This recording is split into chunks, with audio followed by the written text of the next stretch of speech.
trill. You already know what the fuck is the deal. I don't give two shits. I say what I feel. Remind you motherfuckers that I always keep it real. And you know my new shit is expensive. My new bay is expensive. This gold real is expensive. Y'all know my name is expensive. Welcome back, everybody. This is Hip Hop Seattle. We live. It's been a while since we've had anything going on, but I'm happy and I'm appreciative to sit with these gentlemen and chop it up, see what we got going on. What we got today? We got Emanuel Brown. Let's go. Sarey Savy. KingDow. Some of you may be familiar with Emanuel and KingDow. Savy, he's a fresh face. What's I trying to say? I love it. These moments are priceless. Yeah. A lot of what we've been seeing in the region is a lot of collaborative efforts, a lot of people bridging the gaps and coming together and making a lot of beautiful things. And in this instance, we have a collaborative effort between these three gentlemen called Expensive, which will be dropping on, what was the date again? January 4th, 2021. Come on. So link will be in bio. Stay tuned for that. You will be seeing more promo, more content around this.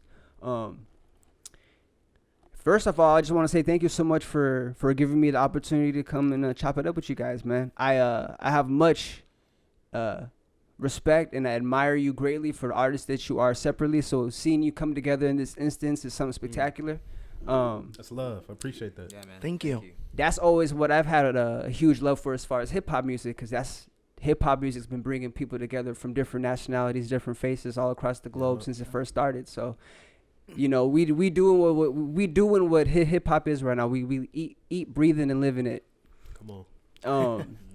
You know, it's been how many months since y'all seen us last because of the whole corona quarantine. I got my mask somewhere, but you know, I took my shot, so I'm straight. Just so in case y'all wondering.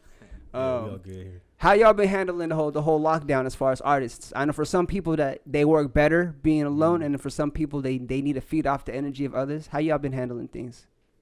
I mean, for me, man, you and I, we've spoken a couple times with other stuff I've been doing as far as like projects, documentaries, and just honestly just meditating a lot and just getting inside myself and just really figuring out who I am. I think this year's been like a blessing in that sense for a lot of people, where it just gives you time to like, you know, let go of all the different busyness that we're so used to in the past decade, and you know, just really find time to do what we want to do and figure out who we need to be. So yeah, that's been the time I've been using, is that, you know, just becoming more meditative and focused. So That's very important. yeah. Go ahead. Oh, you want me to go? Yeah, go. I'm chilling. Like, it's been good for me. You know what I'm saying? Like, I pre-COVID, I was never at home. Really? Like, I would like rarely ever be at home. I was always in Seattle working somewhere. And if I was at home, I was taking care of my kid, or I was like in school or something. So like I was always on the move. So once COVID hit, it sort of like was awesome that I got, you know, laid off. I could just sit at home, you know, make a shit ton of music, enjoy the time with my family, and really work on like a part of my business that I haven't been working on. You know, because, you know, as an artist, you out there trying to like do shows, interviews, you know, shoot videos all the time. So I really had to like, you know, think about the foundation for my business and understand that I had to like give that the same respect that I've been given, like, you know, creating the music for people to enjoy. So it's been perfect for me. And I mean, I'm a homebody anyways, so I love being at home. It's not a big deal. Don't drive you crazy. No, that's good. No, I love it. Well, kind of like Emanuel, I'm a homebody too. So I don't mind being at home. I record at home, and I'm sure people who know me know that I record at home, so it's nothing new. I prefer to record at home anyway because I fuck up a lot. And dealing with me in the studio must be a nightmare. Because I'm such a perfectionist. But yeah, you know, I get to spend more time with my husband. And my husband is an essential worker, but I work from home, and he has to go. He works for a dispensary, so he has to go to White Center. He works in White Center, and he does that 5 days a week. And on his days off, I just so happen to be working my hardest. So even though we live together, My home studio is in our apartment. We have a 2-bedroom, 2-bathroom because I'm that bougie. and, and so I lock myself in my home studio for hours, even if I'm not doing music, because I am, I'm just kind of waiting for inspiration to strike, and it can strike at any moment. Mostly when I shower. But, I don't know why. When I shower, that's just when inspiration strikes. So I go in the studio. If I can't come up with something, I go take a shower. Do you take cold showers or warm showers? Hot showers all the way. See, so you're very comfortable and like, I always think about that too, because sometimes when I'm just in the bathroom, washing the conditioner out of my eyes with the hot water going on, I'm like, I think of a fire idea. I usually forget about it by the time I grab a towel, but I'm like, yo, I gotta invent that. Yeah, then you got to create a song around that. And, when you finally get into it and you get into the, like, technical shit, you're like, oh, fuck. Damn. Because it's a lot of work, especially when you do everything yourself. All independent artists know this. Yeah. So there's a beauty behind that, too, though. And like you said, it's kind of hard, especially when you're a person that's had the ability to record yourself. You record at home as well? Yeah. So I know you experience this. King, do you ever record at home? I'm spoiled. I record all the time. So you don't have this probably isn't. It isn't weigh on you as much, but sometimes you'll be at the house and inspiration will hit you. You'll get to creating something, and you're that engaged in what you're creating that you feel fulfillment from it, in a level that you may not get working at somebody else's studio. Yeah. For me, it's a little different because, in the studio we're in right now at Darkroom Studios, I record here too. So like I can pull up in here whenever and like record, but I just sort of like doing it in my house. I mean, if I'm just being honest, I can like I can just call up the owner and be like, yo, like I'm coming through. I'm coming through, and then like I'll get my engineer if he wants to come through, and then I can get to work. I just pay them their money. I get to work. I can stay in here as long as I want, but it's just different recording at home. When you in some fucking pajamas or whatever, you know what I'm saying? You ain't gotta like, you be like, you know what? I want a drink. Yeah. You can go downstairs and get it or whatever instead of like being like, damn, let me go to the store. Yeah. Type shit. So. No, that's real. It's cool. Yeah. There's and I heard 100%. The instance I was thinking of, maybe this isn't as not so much as like what hip hop artists have to experience, but for example, I used to record some people. I wasn't the most prepared engineer, right? But just kind of doing what I'm doing, and people's takes, they would love their takes so much that time, that first, second, third time they recorded, and then when we went to do it at actual studio, so it's more presentable for the rest of the world, they wouldn't like any of their takes. Like the soul's not there, like nah. Right. Yeah. I think that comes down. I mean, at least for me, is like rehearsing. Rehearsing your shit, because like even when I record at home, like I'm weird, so like I'll write my shit. No, for real, like I'll write my shit right, and then like when I write it, like let's say like I write like 4 lines, right? I'll be like, okay, boom, I'll read those 4 lines and like rap it, sing it, whatever, and then I'll keep doing it as I write. So like as I'm writing, like I'm memorizing my shit, like and like let's say like I get to the hook part, I start the beat over and I go from the top to the hook. Then I go from the top all the way down to the second verse, or from the top all the way down to like the end of it. So every song I write is with that process. That's a good technique. It makes you more familiar. Yeah. So like when I walk in the studio, if I come here or I go anywhere, it's just like, okay, boom. And if I forget something, like I can just look at it real quick and be like, all right, bam. Yeah. Yeah. So it's not like you're staring off into the booth. Like, I mean, it saves time and money because I mean, as we all know, if you go into a studio, you're on the fucking clock. Yeah. Like, I mean, unless you got it like that. Yeah. I don't. So I'm on the fucking clock. So the moment I step in there, it's like, let's get to work. Yeah. Like, hey, how you doing? Shut the fuck up. Press record. Let's go. Like, type of shit. Big facts. It's funny you said that.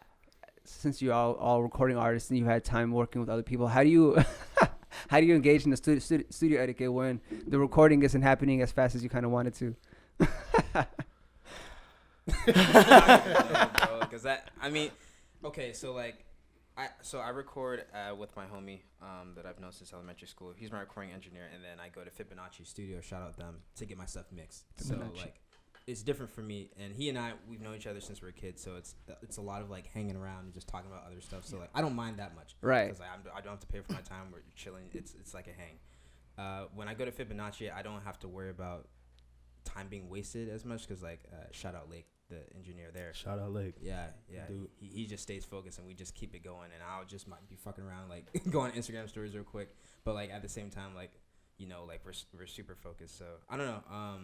But I feel like if I was in that situation, I'd probably just like, and as these guys know, I'm a pretty nice guy, but like I'll be like, all right, guys, like let's get back to this. We can keep talking about whatever it is we're talking about, but let's stay focused on the thing. So Yeah. He's not pretty nice. He is nice. It's very true, nice. He is, yeah. Oh. Fuck. What do I know about studio etiquette? I'm a nightmare. No, but I mean that's what I've been told. But it's been years since I've stepped into a professional studio. I mean, except for like stuff like this. Yeah. But like as far as recording goes, I do everything myself, bitch. I do the engineering. I produced Expensive. That's amazing. So I learned that because my brother-in-law, he used to work at a label, so he was the one who taught me everything. Really? That and YouTube. So and YouTube too. yeah. So he taught me everything. He used to work for an independent label. He used to do it for real, like full time. Up until my sister got pregnant, and then he kind of shifted his priorities, It's not something he wanted to do seriously. It's just something that was kind of like a hobby. Fell into place. Yeah.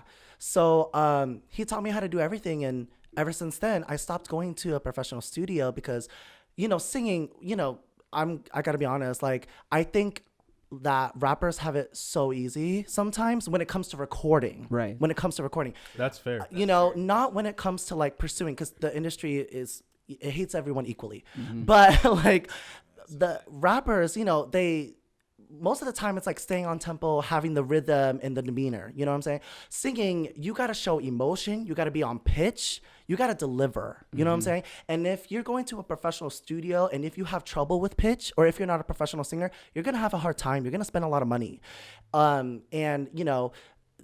The misconception about auto-tune saving everybody, I really don't believe that's true.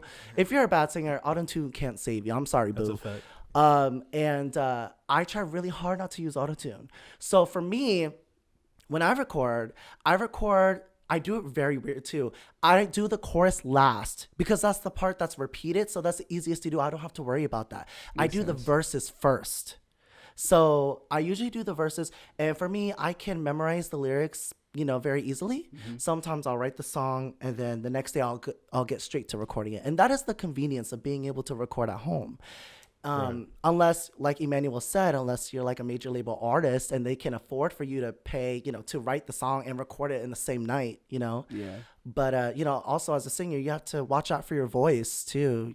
That's your instrument. If you can't perform, you're not going to get paid. And that's just how it goes. So, I'm sure a lot of us have heard stories about singers losing their voices on tour and stuff. And that's my biggest fear because I've been working like crazy. And it's very noticeable when you're losing your voice when you talk. You get very raspy. And so for me, my etiquette, I just work really hard, but I try to take breaks. I really do. I mean, because my voice takes forever to recover.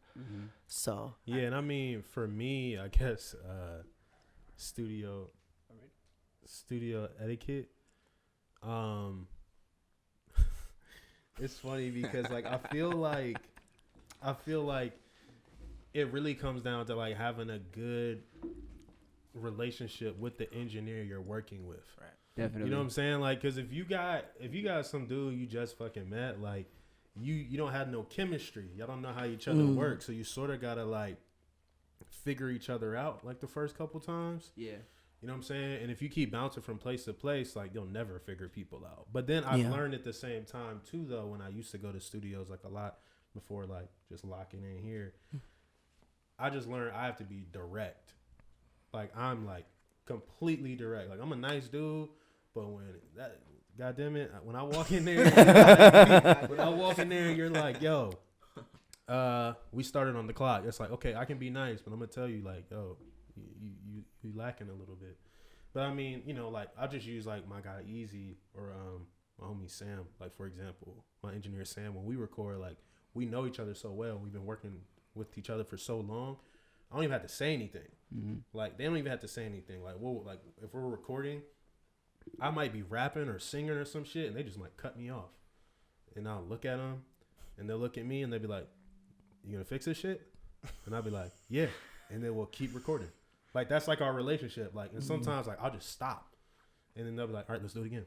Boom, because they know like we've worked with each other so long. They know like, oh well, he fucked up there. It's time that's to go why again. he stopped. Yeah. Oh, I stopped him because this sucks. You know what I'm saying? Like, I mean, though, like it's so crazy. Like I remember it's been like it was like for 10 minutes one time we were recording. Like we would just stop, just keep stopping it, and he would just look at me like.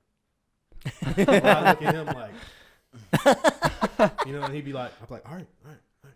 And like, and if you didn't know what the fuck was going on, you'd be like, what the fuck is going on? Like, there's some weirdos. Like, Yeah. you know what I'm saying? But like, that's just like how we work. Yeah. And then like, you know, sometimes we would look at each other like, we'd be like, all right, That's now take. just put the headphones Yeah. down. You know what I'm saying? Or whatever. Like, but you know, recording at home, like he was saying, is like, I honestly think it's more challenging for me because it's easy for you to get complacent. Definitely. Right, because you're at home and you can be like, this shit sound good. This saucy right here. You know what I'm saying? And then you can like leave it, and then if you don't never go back to it or re-listen to it, then you be like, maybe I should do that again. Yeah. You know, this word right here doesn't like it's not pronunciated correctly, or like, you know, this harmony I sung sounds like shit. It's flat on the back end. Yeah. So like I literally was doing that today. Like when I was riding here, like I listened to like a lot of my unreleased music all the time. Like I listened to it and listened to it. Like I probably listened to some of the new music that's gonna come out next year at least like over 50 times Before it even dropped. before it even drops. Because I just want to like listen for imperfections, stuff I think sounds terrible, and if it sounds good, I'm like, okay, cool. But I always find something, and I'll be like, well, let me go back and re-record this or this or this. So that's just how I do it. It's like a giant block of marble, and you just, you know, making sure all the edges is right. That's an analogy right there. That's how I put it. Yeah. Huh. So that's good. That's good that you're versatile as far as the way your creative process is, because, you know, as artists, you don't always have the means. I know a lot of you probably been creating for a long time before anybody actually heard your first record, so they don't understand like how meticulous you were. So that goes without saying. You know, I give a lot of kudos and respect to those that can record at home and not stay complacent. Because just like you said, sometimes I'll put the headphones down, go get something to eat, listen back, and I'm like, is that me? Yeah. Bitch, you gonna starve today. That's my mindset. Literally, right? Like when I record on Sundays, I'm like, if I haven't ate before I record, I was like, looks like I'm starving for 12 hours. Because sometimes it'll take me 10. Sometimes it'll take me 4. Sometimes it'll take me 12. But I don't eat. Bitch, I starve. I ain't mad at you. I mean, because, like, I'll be recording it. Like, I record at the weirdest times. I record between, like, 10 p.m. and, like, 4 a.m. You know what I'm saying? Like, my wife from the other room will walk in and be like, what are you doing?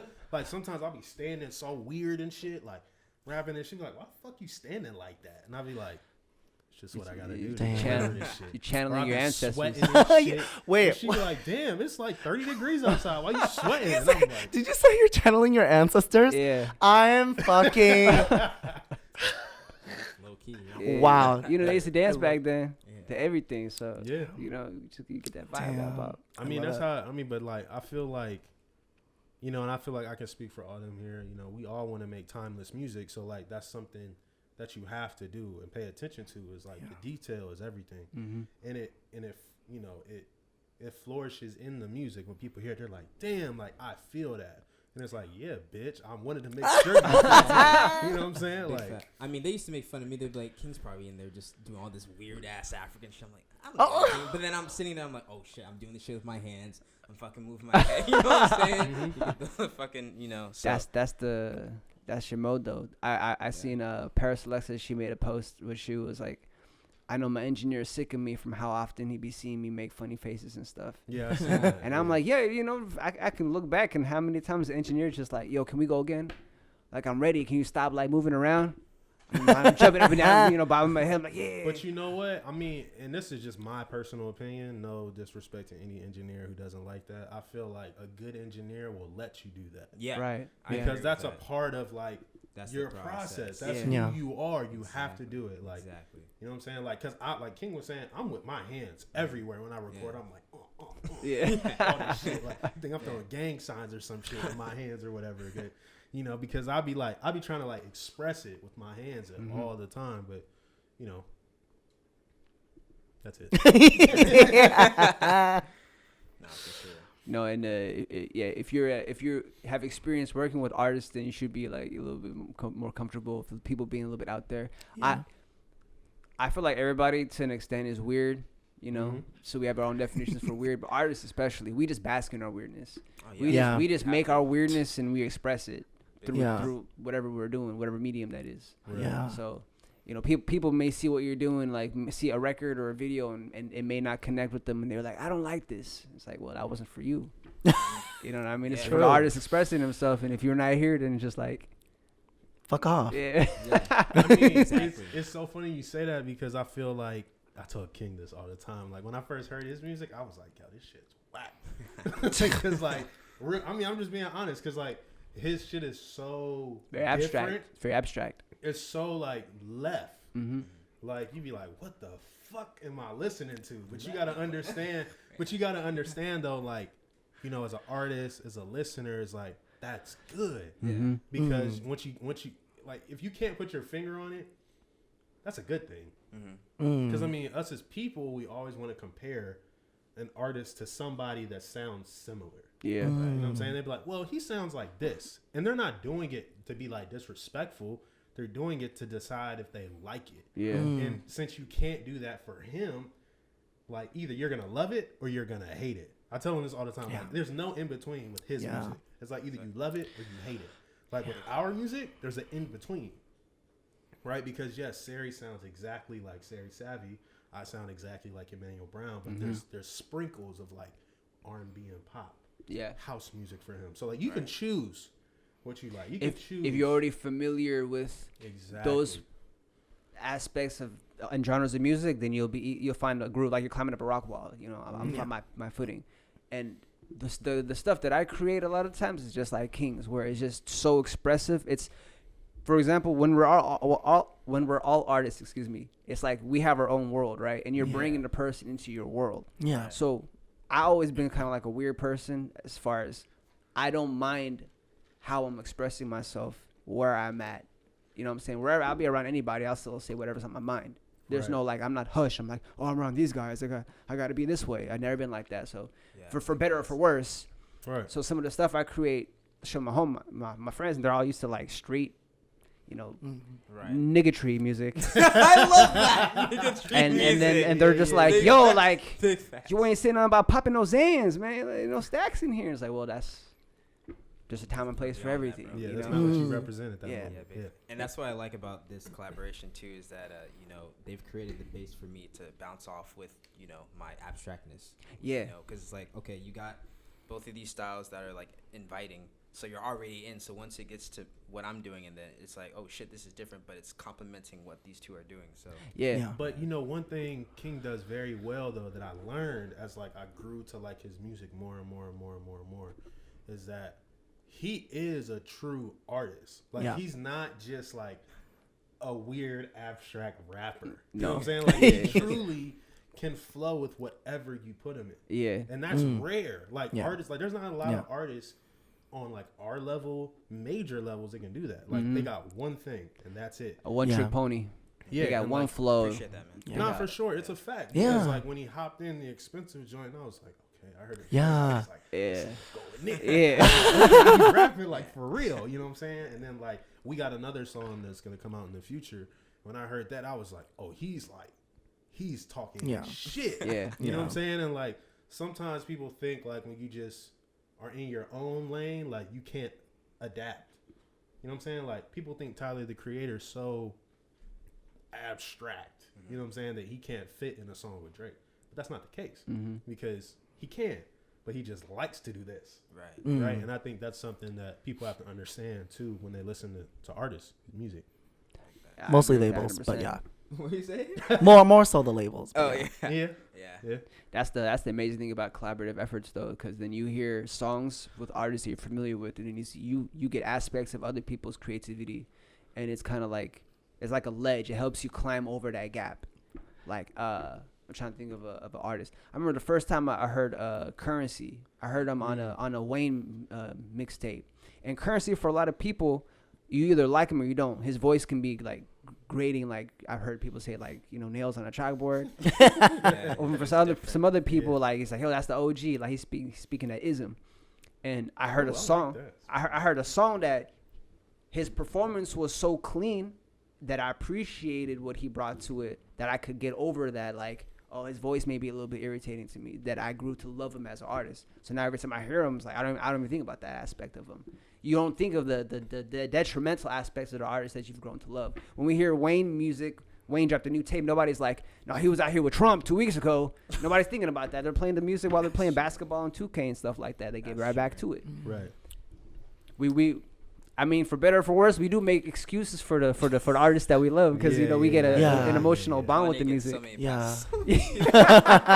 Kanye says so much stuff that will get you a normal human being like locked away forever.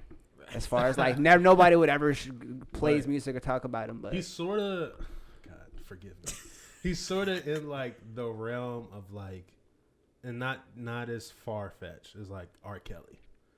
Like, I mean, and I think people are like, finally are like, all right, R. Kelly, I can't. You know what I'm saying? Yeah. But like, think about it. For like 30 years, bro, he was doing some outlandish shit. People are like, it's okay. His music's amazing. You know what I'm saying? And like, it's exactly the same thing you're saying for Kanye. You know, it's like, no excuse for what R. Kelly was doing. None at all. But you know what I feel like he slipped up? He didn't drop an album for a while. That's a fact. Yeah. The Sharks got hungry. They started eating each other. They're like, yeah. What was the last song he hit? The big song he had? I can't remember. He had I'm a flirt. People got tired of playing I'm a flirt and go getter 100 times. They're like, I think it's like the last one I can really remember I heard was Happy People. I don't know if I heard that one. Wait, that's like a ballad song too, right? It's John Legend type shit. Yeah. See, that's when you know he fell off. It's more like a dance ballad. Oh, really? Like a cookout type shit. Oh yeah. That's his bag though. Step to the right. Oh yeah. Around and break it down and that. Bring it on up, moving close. Is that Happy People? Yes, Happy People. I think so, Yeah.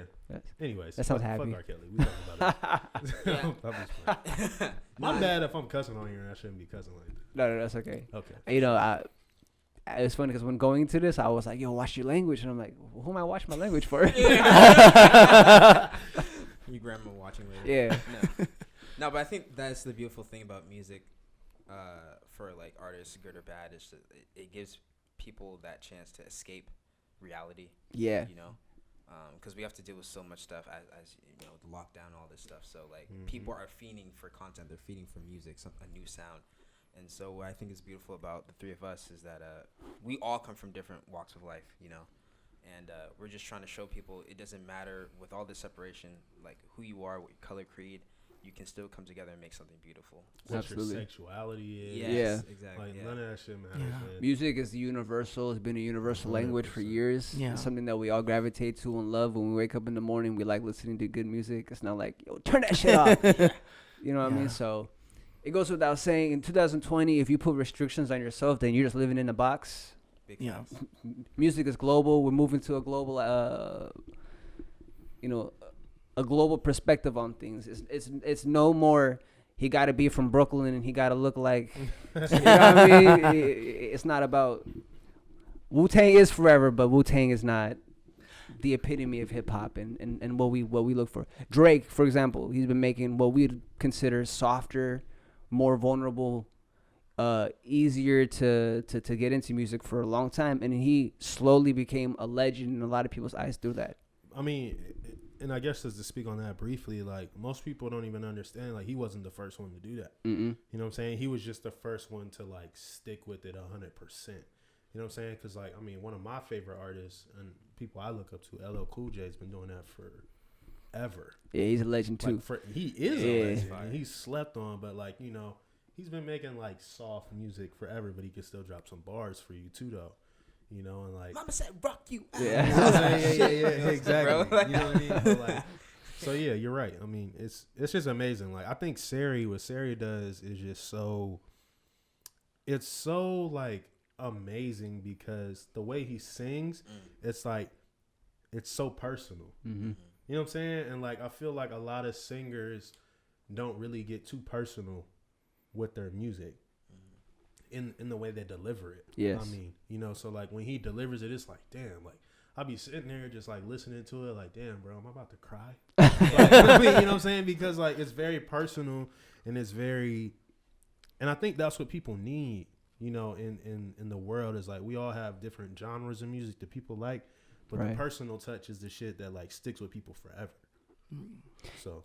And add on to that, like how you mentioned, you try to stray away from auto-tune and, you know, you have a lot of attention on how your voice is coming across.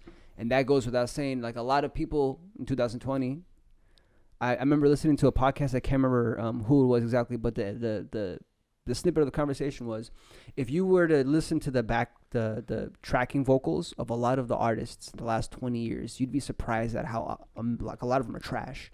Like a lot of us sing just as good as a lot of people that we've loved as like, oh, this is my favorite singer. That's so true. Seeing a singer like as you're at your level, and if a lot of you haven't heard his music, you need to correct yourself. Oh my God. Like you're saying, Emanuel, you're able to hang on to every word and feel the emotion, and that's very important as far as R&B. Because if I'm not feeling the music, why I got you on? It's like Nav. Yeah. Yep. You know, Navi trying to do like the R&B was like beep beep boop boop bop. Yeah. Too much like background stuff going on. I mean, it's crazy because like even when like I watch his like bloopers, like on his Instagram when he's fucking up and he like throws a fit, which is funny as fuck. Like, even when he's singing, it sounds so fucking good. Dude, but to him, he's like, fuck, this sounds so terrible. Yeah. And Sarey does that shit all the time. Like, I'll be watching your because you know, like the graph, you know where you can take it. I'm over here like, yo, I'm over here, man.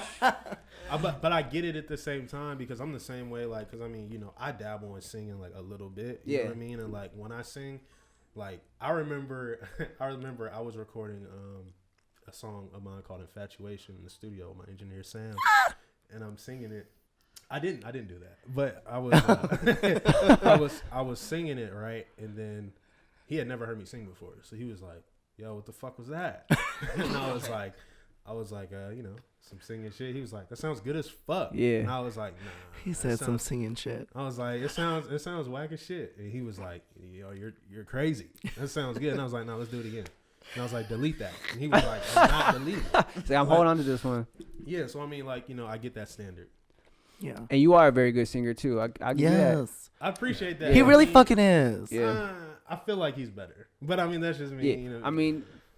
Yeah. Yeah. It's funny because I remember I had this conversation with a friend a long time ago where I was trying to argue to him that everybody could sing to a certain extent. It's like working a muscle. It's just something that people don't work out. Yeah, exactly. Because you'll see. I can't remember what show was it. America's Most Talented or something. America's Got Talent. America's Got Talent. They had Shawty come on. She was like maybe her mid-30s. She was working at a diner. Talking about like my coworker's been telling me to come on to sing for years, and I finally did it. She was amazing. I was like, yo, you got a tear out of me. But I was at my dad's house, so I ain't trying to cry around my dad's. You know? Even like professional singers, like even if they don't sing for a while, they'll start to get bad. Yeah. You know, it doesn't matter how good you are. When you stop singing for a long period of time, you don't really have muscle memory. So you forget how to, you know, breathe correctly or sing from your diaphragm fully, you know. So, you know, it's kind of something that I get back in the gym. Well, I mean, you know, sometimes when I feel like I'm really flat, I'll do like 20 jumping jacks and then try it again, and it works. Yeah, I seen that shit. Yeah, I seen Selena Gomez do it, and I was like, "Oh, I'm taking this." Is that like for increasing like your air? Yeah, that makes sense. I mean, and you know, it's just like a breathing thing for me too. I saw a long ass time ago when Selena Gomez was making her first album. She did like a documentary footage, right? And it was an engineer who was telling her to do that, and she sounded instantly better. I was like, "I'm gonna take that." I don't know what it does, but I'm taking it. Yeah. So, and I tried it, and it worked. So it doesn't work all the time, but you know what they say too, like singers, you're supposed to lay down singing, like lay on your back and sing. Really? You like, said that, yeah. I'm telling you, bro. Like I've seen that shit. Like Beyonce does that shit. Yeah. Janae Aiko. I've seen her like in a video doing that shit, like laying on the couch, singing and killing the it. Mic's just like here, and she's like, yeah, and it sounds amazing. And I'm like, dog, I need to get a mic stand so I can like lay on the floor and sings type shit. You know what I'm saying? My image of somebody laying on the floor with a mic is just like a rock artist screaming out of the top of his lungs. That's funny. Yeah. Thank you for the compliment, by the way. No, you're fire, bro. Like I'm not. I mean, everybody here is fire. Like everyone here is fire. Yeah. I agree. That's something that I've always appreciated about Washington. You know, we haven't had a lot of spotlight, maybe, or we haven't had a lot of people willing to like break bread.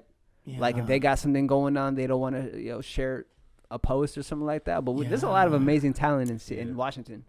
Yeah, that is it's completely different subject for like a.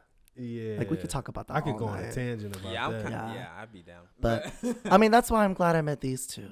You know, because the bitterness is real. I say that. it is very real. So many people want to be the man, want to be that person that like I broke through the soil. I'm the rose from the concrete. Yeah. Or that they don't want to like, we got something here that if we all throw a hand in, we can get this shit going. No one grows that with that process. Or people be like, they be like, yeah, man, we all gonna do it, and then like you said, they're the rose through the concrete, and they're like, fuck you, you weed. Stay there. Yeah. I was actually surprised that this last 2-3 months how many people I seen on the Instagram, social media and stuff from our area, and they're like, I'm talking about big 100,000 followers, and they're like not just musicians, but they do like TikTokers, this and that. I would have never known. You know what I mean? I'm like, damn, like, because nobody mentions it. Nobody would tell you, yo, homie down the street, he's funny as hell. He got a TikTok, his shit going. They're not going to tell you that. No, it's true. Crabs in a bucket, Yeah. Everybody wants a spotlight. I think, like, well, I can't speak for everybody else, but, like, that was true for me for a long ass time. I thought that, and people used to tell me I'm very stuck up, very conceited. And I'm like, at the time, I was like, maybe that is true. But I, what's that saying? Bite the bullet. You know, being dropped from a label gives you a harsh reality that most of the time when I thought that when you sign a record deal, like, oh shit, like I'm the best of the best. Yeah. Like I'm elite. Upper you know? Echelon. Yeah, like nobody can touch me. You know what I'm saying? When I signed, because I've signed a couple too, not just one. And so I thought like, and the fact that nobody knows about me, they're going to regret it. And then when I got dropped, I was like, what the fuck is this shit? But it wasn't really like that. Looking back, it was like that. But like in that moment, it gives you the reality like, you know, like all that talking and karma bit my ass. The bravado. Know? See, when I was younger too, I used to be super bravado. I'd be like, yo, I'm the best athlete in the playground. I'm better at you than in everything. Yeah, but I didn't mean I'm bad by it. It was just like that's what I thought we were supposed to do. Like, I mean, but I feel like in the speak on the label situation, like you were talking about. I mean, first off, I've never been signed. Let me just say that. But I mean, one thing I learned real quick, like doing my research in this industry, is like exactly what you were saying, how you felt about being on a label. Like, yeah, I'm the shit. I'm the cream of the crop. Go look at their roster. Yeah, I'm telling you, once you go look at like Atlantic's roster and look at how many names you don't know. Compared to the ones you do know, and then you'll be like, oh shit, like I ain't shit because I only know of these 5 people out of these 30 type shit, you know what I'm saying? Very true. And that's nothing against the other 25, you know what I mean? But it just means like, oh, I gotta work harder. And then I mean, like, I feel like in hip hop too, especially in hip hop, you gotta feel like you're the best. And I mean, but you don't have to have the arrogance though. Yeah, you don't gotta shit on others, but you still gotta feel like you got the battery in your back. That still happens though. Yeah, I mean, I feel like I'm the fucking best. Yeah, you can't tell me shit. I think I'm the fucking best. Yeah. But at the same time, I'm not gonna be a dude who just be like, yo, I'm the hottest in the world. Like, I mean, because of course there are people out there who are better than me. Yeah. But I do believe in my soul. That if I get on the mic with you, like I'm gonna hold my own. You believe in your talent. Exactly, and that's what it's about. See, and that's kind of like what separates like the men from the children, because like when you have your own, when a man has a 6-figure business, he's not really like, yo, fuck all these other guys that got something smaller going on. You're not really worried about that. You worried about making that 7 figures, making that 8 figures, 9 figures.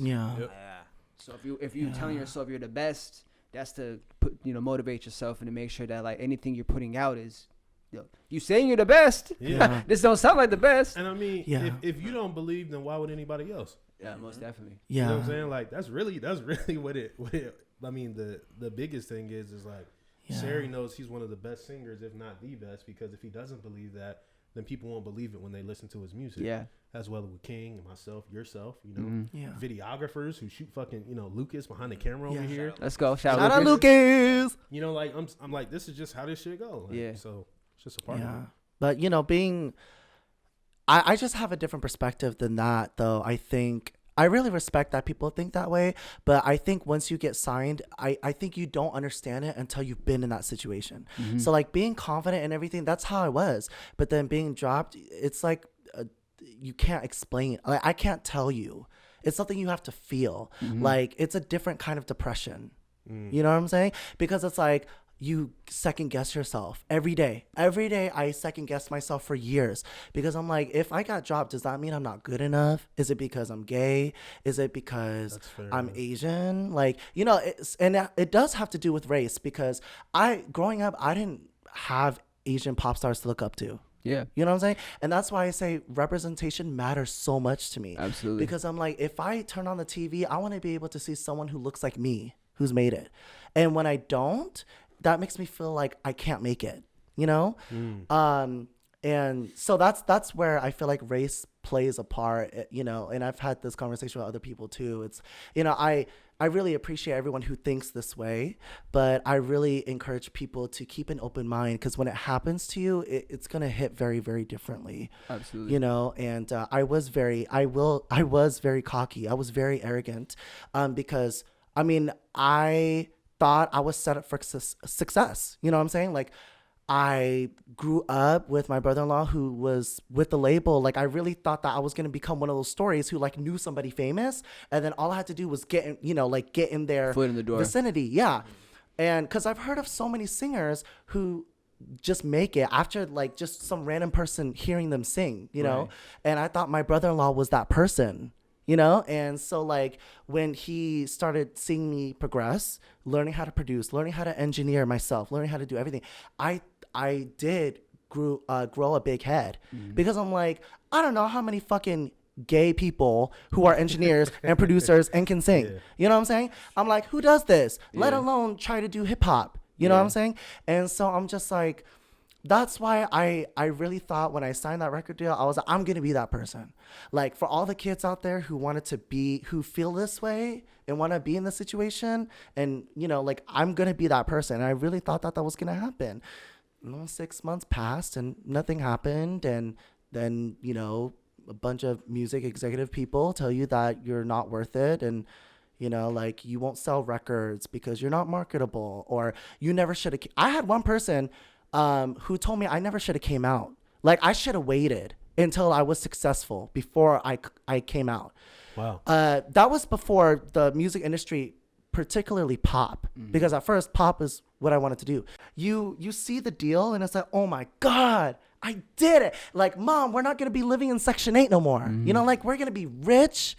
We don't have to do no welfare shit. We don't got to be on no food stamps no more. And then 6 months later, it's like, okay, well, no one's returning my phone calls. No one's returning my emails. No one's returning my text messages. All of a sudden, I'm not good enough. But 6 months ago, I was good enough. You know? There's some game for the people right there. Yeah. So, especially when Bruno Mars came out. When Bruno Mars came out, that was like, that. I love Bruno Mars too. I look up to Bruno Mars. I love him. He's amazing. He's really good. And so, like, I felt like that's who I needed to be, you know? Yeah. Like this Asian guy who can sing and produce and do everything. I felt like that's me. So if he did it, why couldn't I do it, you know? But then like I said, like all that shit happened with me getting dropped and then facing the reality of like, well, Bruno Mars already exists. So like, what are you going to do? You know, and I kept telling myself that every day I looked in the mirror. Sorry if I'm taking up too much airtime, but no, that's what I told myself every time I looked in the mirror. It was like, who am I going to be? Because Bruno Mars already exists. But I think people need to hear this though. Yeah. Especially if they're trying to get like in this business, man, because like you said, this business is a dog eat dog. I mean, we all have our own personal stories. You know, you just shared your personal story of major success that didn't go in your favor. I have mine that I rarely speak on. You know what I'm saying? But I mean, you know, you'll hear it when the time comes. But I mean, you know, it's definitely tough, man. Like it's tough. Like I was literally telling my brother today. I woke up and I look out one of my windows every morning just because I'm paranoid. I swear I am. So I'm looking at it and I'm like, And he's like, "What's up with you?" I'm like, "Man, it would be so easy for me to just blow up my numbers right now, but that's the easy way to do it. Like it's so easy for me to just pay $50 to $100 to just make my shit pop. Street farm and all that stuff. Fucking easy." But I said, but that's not the right way to do it. Yeah. Because all I'm doing is selling myself short. Yeah. So I gotta put in the foot to pavement. You know what I'm saying? Yeah. And when I do it and I get to where I want to get to, where the numbers are crazy, the fan base is crazy, it's gonna feel so fucking good. It'll be that much sweeter. Like I'm probably gonna cry. sit around and just cry for hours. Yeah. Because it's so much work that people don't realize it goes. I mean, even this record we put together, we put in months of work. I mean, like 6 months of work for this. Break by break. Started in the summer. Yeah, we started in the summer. Yeah. So like brick, like you said, brick by brick. Like I mean, down to the last detail. Yeah. Like you know, so it is what it is. Yeah. Facts. I mean, for me too. Before I started going to my solo career in 2018, I was playing in all these different bands, and then a pop band that was pretty successful. We had all these tours set up, and then like just inner stuff messed with that, and so like I came back here, and it was like, damn, well that ended. What am I gonna do now? And my mom's just like, you just need to focus on your own music, because that's when I started like recording a couple of my own stuff. Mm-hmm. And then through that journey, that's when I started to develop obviously my own sound, and then I started meeting people like Sarey, and it just opened a whole another door for me, and I started having my own fan base and growing my own team. And it's like, oh, okay, so the lesson here is not to be like following behind groups of other people. I have to like find out who I am first. Yeah. And that's why I find people just like me. So and your soul just ends up, resonating with people, and you naturally come together and stuff. Yeah. I'm sorry that you had that experience. That's something real that a lot of people do need to hear, because a lot of people assume that if I get a DM from a particular person with the blue check, then my whole life is instantly changed. Lord. So don't even get me started on that. But in retrospect though, I will say that I am grateful. I know that sounds really weird, but I am grateful because when I signed the record, I think it was the universe's way of telling me I wasn't ready. Yeah. Because when I signed the record deal, I was like 15. So and that's crazy to get even attention at that age. Yeah. Even having somebody connected to the label, even regardless. Just having somebody interested in a 15-year-old that can sing is bananas. Yeah. So it made me very grateful, because it's like, well, I got to live a normal childhood at least. Yeah. At the very least, because I know through that person, through that songwriter, I met other people who fell into bad habits, So like, I guess like, I hear all the time about people who are like big, and sometimes they can't handle all of the fame, so they end up going to drugs and alcohol and stuff. And I've seen that firsthand. I mean, like my, I don't know if I have the permission to say their name, but I know somebody who, was signed to Universal, and my heart broke because, I got into the studio with them. I started, and, like I had such a fat ego, bitch. I did not want to write for other artists. I was like, fuck this. Like, I need to be the front bitch. Like, I need to be the Beyonce. Yeah. You know what I'm saying? But that's why I said it's a harsh reality, because it's like, and this is what I said in the podcast with them too, is like when you get older, you find out that there's different avenues. I could start off as a songwriter and later make it as an artist. Yeah. And a lot of songwriters do that. Yeah. Bruno Mars did it. And and so like being in the studio with one of Universal's sub labels taught me a lot. None of the music ever came out, which is such a shame, because one of them ended up turning to like cocaine. And so it was really harsh, and it's just so it's heartbreaking, because you're like at the very beginning. If you can't handle it now, Lord, how are you going to handle it when it kicks off? The phrase survival of the fittest, we may want to make the world as safe and easy as it is, but it's always gonna be survival of the fittest. You know, I say one thing to every artist all the time. Like I used to say it to King when like I would like tell him stuff, and he'd be like, "Damn, man, I gotta do this," and I'd be like, "Welcome to the jungle." That's actually one of his songs too. Always in the jungle. But like I always used to say, "Yo, welcome to the jungle," because this is a fucking jungle. It is For real. Like this It is like the Amazon at its finest. And off that story, and shout out to you for this. Before all this, like I was like working on my music brains. For artists who don't know what that is, it's like a catalog to put in your music database to like raise your SEO. And he showed me some ways to like figure it out, because for months I was like, how the fuck do I get this shit to work? Like, he told me how to do it. I wrote notes, and so like the last 3 days I was just like putting all my music into music brains, and I'm like, cool, like this is like, so it's just like another part of the puzzle. So saying all that to say, like, yeah, like there's always something you can be learning, and like it takes months, it could take years. And For those that aren't familiar with the music brains are. Yeah. Oh, so, yeah. So it's a platform where you artists can put all their music, and it's like the Wikipedia. Okay. It's an encyclopedia. Encyclopedia, Yeah, Wikipedia for music. Exactly. Like you said. Exactly. Been signed That's to dope. Insha, and I don't even know this And shit. it's free. It's free and it's free. Exactly. That's There's even a better. term for you guys. It's free. Use Music Brains. Put all Music your Brains. on there. Yeah. You know, especially in hip hop, but more so general music, people love the story. People like to see somebody start from somewhere and go somewhere else. You know, tadpole in the pond, now you big frog. Yeah. So, you know, having a somewhere where people can see, like, oh, you released your first record in 2017. Now you should start going crazy in 2020. Like, hey, they would love being a part of that. So for the people at home, just do something with the people that you have listening to you, even if it's like 2 or 3 people, but do something that's engaging so they feel like they're along in the ride with you. Yeah. Because it's not just you. When you're a musician, you want to influence people, you want to impact people, you want people to feel, you know, as far as whatever emotion you're conveying, you want people to feel what you're feeling. Yeah. So Yeah. I mean, that's true. growth is growth.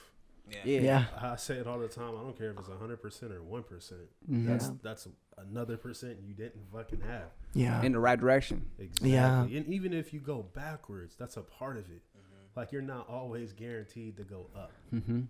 Because this game, it's not like this. It's like fucking. Yeah. Shit's wild. You seen that meme where it's like the newlywed couple at the front of like a pathway, and it shows like their house at the end, and it's like what they got to actually go through to get there.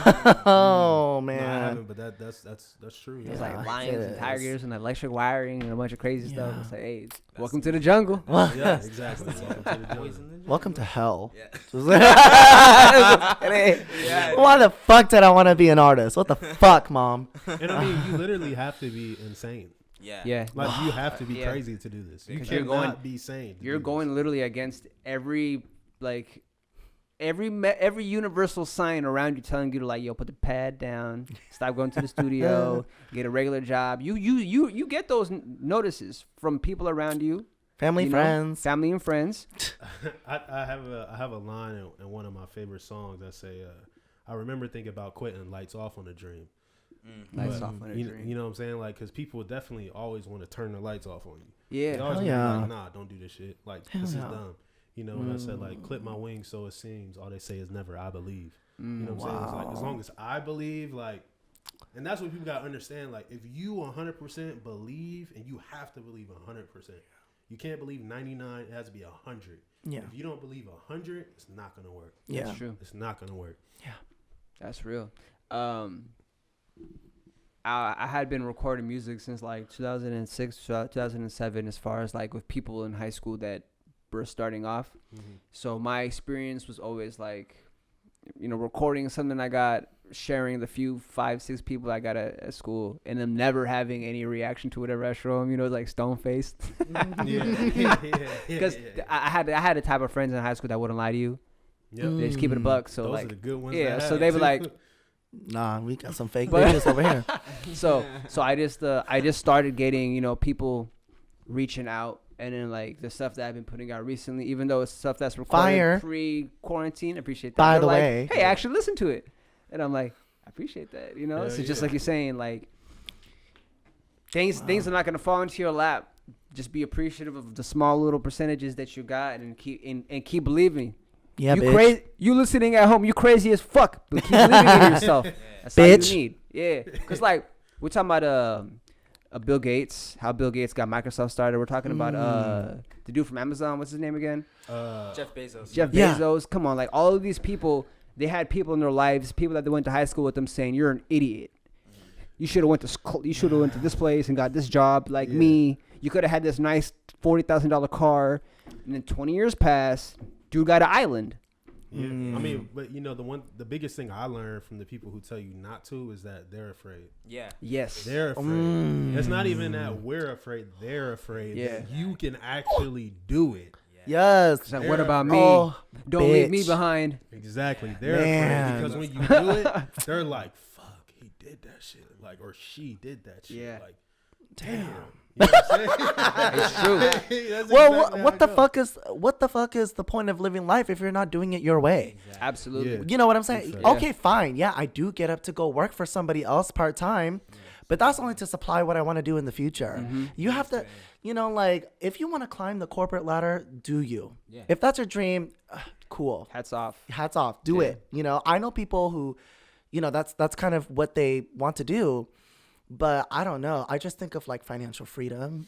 I think of, you know, freedom of creativity. I think Yeah. of like traveling wherever I want to, whenever I want to, because I built the foundation for myself, you know? I think about shit like that, and it's like, it's not, I mean, even though it's taking a good fucking 12 years, like it doesn't matter, because I think most importantly, because we, like you said, we all have these people. There's still people out there who tell me to stop doing this shit. And I'm like, you know, stop working your job. How about that? Stop working a 9 to 5 and try to do what I'm doing. Yeah. You know what I'm saying? Like, Take a walk in do my shoes. something you love. Stop being a bitch and do something. You know, like, Gotta be said. yeah. Yeah. Do what you love. And there's people who have it harder than we do. There's people who fucking, my favorite pop star, Ava Max, she had to live in a fucking church, you know, for 2 years, broke. Some people have to live in their car when they first get to LA. Yeah. You know what I'm saying? Like, you hear stories about that, and it's like, so what the fuck is your excuse? Like, you know what I'm saying? Like, you have a roof over your head. Like, you have, when the American version of poor is nowhere near the type of poor that's like in Cambodia. You know what I'm saying? No, not We nowhere have close. it good. So you just gotta be stop being such a dumb bitch. You gotta be a smart bitch. You know what I'm saying? Like, you really gotta think. You really gotta think. And I think where people fall short is when they they preach, but they don't do what they preach. And I think that's Come where on. people fall short. Come on. That phrase, easier said than done. Yeah. Every time I think about that, that shit feels heavy on me. 'Cause Yeah. I That's hate a song. I hate giving people Yeah. advice. I hate giving Yes. people advice because I'm like, yo, I'm not even taking this fire ass Yeah. advice. You know what I mean? That's why that's why when we did this song, Expensive, that's why I'm not even gonna pretend like I own a fancy ass car. I don't. Okay, I'm broke. I mean, you know. But like, you know, I'm not even gonna pretend to flaunt. Like, when I preach shit, it's shit that I already gotta do. You know, like when I talk about being nice, I mean, I'm kind of a bitch sometimes. But like when I say be nice to each other, be compassionate, you know, I don't preach about like big shit. You know what I'm saying? Because I don't got that. Yeah. And when I talk in my music, like when I write my lyrics, I don't be talking about no car. Bitch, I don't have a license. Like, I don't talk about shit like that. And you'd be very surprised on how many people who talk that shit and don't have anything to back it up. Well, You know? it's so funny that we're on this topic.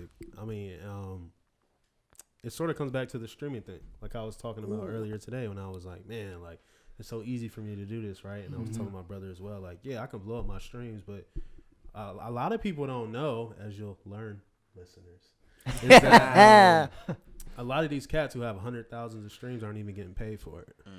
Oh, They know it's damn. fake.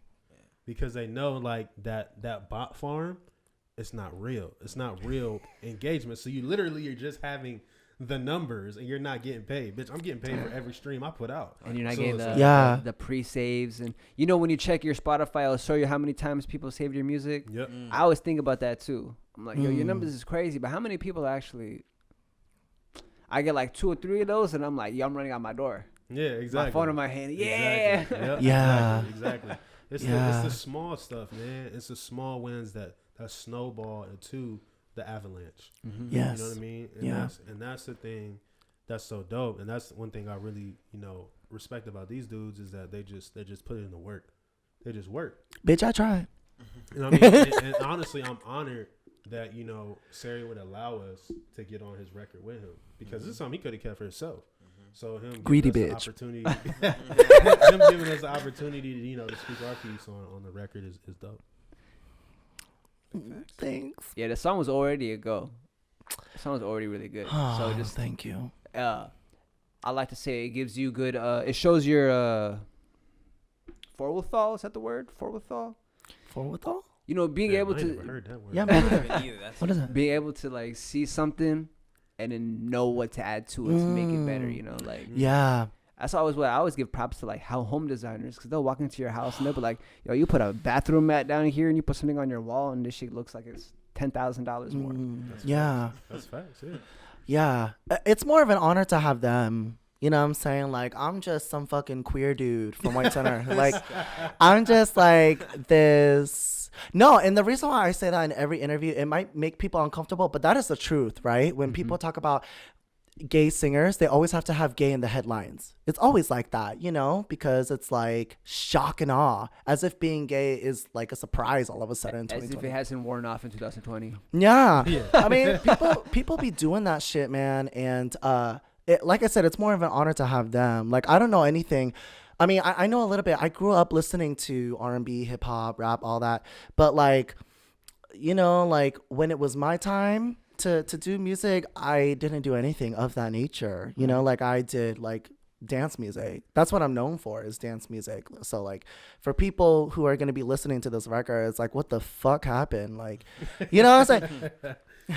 But, and this is a topic that a lot of people have always presented to me, because the way I approached anything I ever created was however I feel at that moment. And then whatever, like a grab bag of how I'm going to present it. So like if I hear a beat, I don't have like a go-to flow that I have in my back pocket that I'm like, let me just put this out and see what I can input here. I'm like, yo, how am I going to go towards this? I like the way both of y'all, your delivery on the songs, because I can tell like, as an artist, it's about your delivery, it's about your lyrics, it's about your flow, and it's about how all that comes together. Yeah. And so you can tell like, yo, y'all sat down and you're like, yo, I got to come at it like this.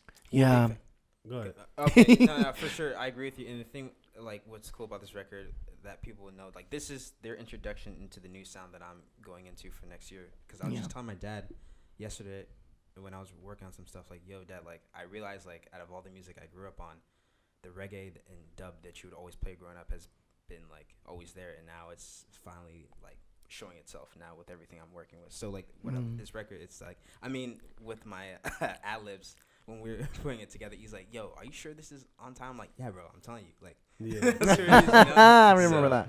Yeah, man, for sure. Like, whatever that comes in that moment and whatever, like, you grew up on and, like, what's in you, it's naturally going to come out. Yeah, and I mean, to speak on, like, when he presented the record to us, Expensive, and, he played it for us and told us what it was about. Like, one thing I always like to do when I do features is, like, I try to compliment whatever the artist is bringing. Right. Like, what your initial idea was. Like, I'm not going to go...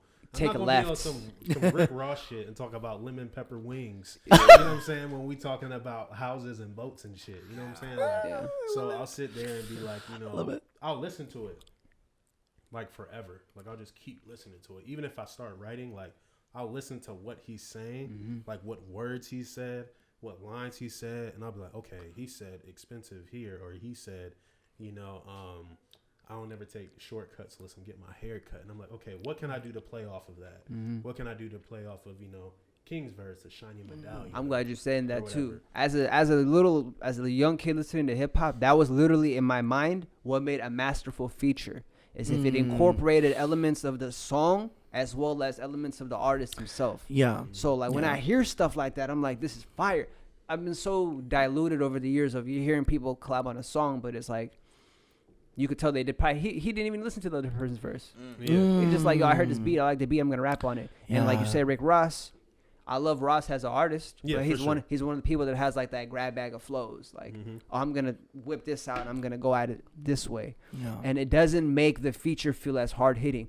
One thing about Wayne's freestyles, when Wayne used to do his freestyles over songs, is he would pull elements from the original song and then build up off of it. Exactly. And you hearing him flipping, you're like, wait a minute, Jordan does that same wait a thing. minute. Yeah. But it's also the relationship that you have with the artists too. Yeah. I think that's really important. Being in, like sometimes when you're desperate to make a quick buck, you'll do a feature with almost anybody. They just have to be good. That's it. Like they don't even got to be, you know what I'm saying?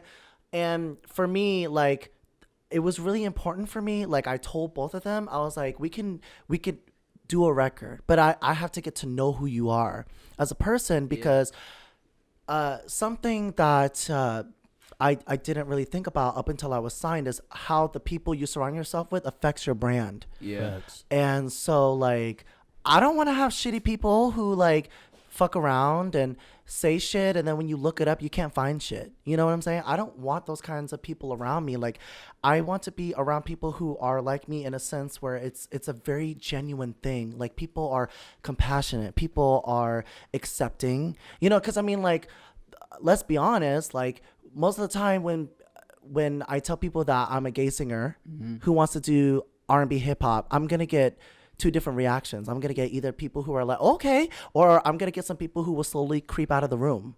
You know what I'm saying? They won't say nothing, but they know they're homophobic. And so for me, it's like trying to find that relationship. I found that with them, and it's just so rare. Like this relationship is very rare to me, and I'm trying everything I can to keep it pieced together because I feel like a lot of features, most of the time, like you said, you could tell when it's just like you got paid, you got a paycheck. And Mailed in. that's it. Yeah. So you're done. And I get very skeptical when an artist does a song with another artist who just is nothing like them most of the time. But that's why leading up to the record, like we did live streams together. We met in person. We did the podcast together. We shot the music video together. Like we took every opportunity we could despite the pandemic to try to get to know each other. I already knew who Emanuel was before we did Expensive. I didn't know who King was. Okay, you gotta like, maybe it's just me hearing you like say it like that makes me feel like I'm bigger than I am. I don't fucking No. know. No. Y'all. Okay. No. It's not like that at all. It's cool. only because Okay, cool. I met him prior. He was on the same lineup. We did a show together. Not together, but like we were on the same lineup at the Right. Columbus City Theater It's 2 years. No, it's like almost like a year and a half. Like a year and a half ago. Yeah. So we did through this agency. Yeah, we're not gonna talk about And never mind. But like Emanuel went up before me. My family and friends, they fucking loved Emanuel. They didn't even fucking videotape me. They videotaped him. And yes, I am jealous. That's some shit. But it's fun. It's all I love. had nothing to do with this. I was just performing. He That's says it. that all the time. I was just performing. That's Anyway, all. but that's how I met him. And then I met Fidget, B-Boy Fidget. And then I also met, what's her name? Blair. No, the other one. Ari. Ari. And I didn't meet King until I just randomly jumped in a fucking live. They were going live together.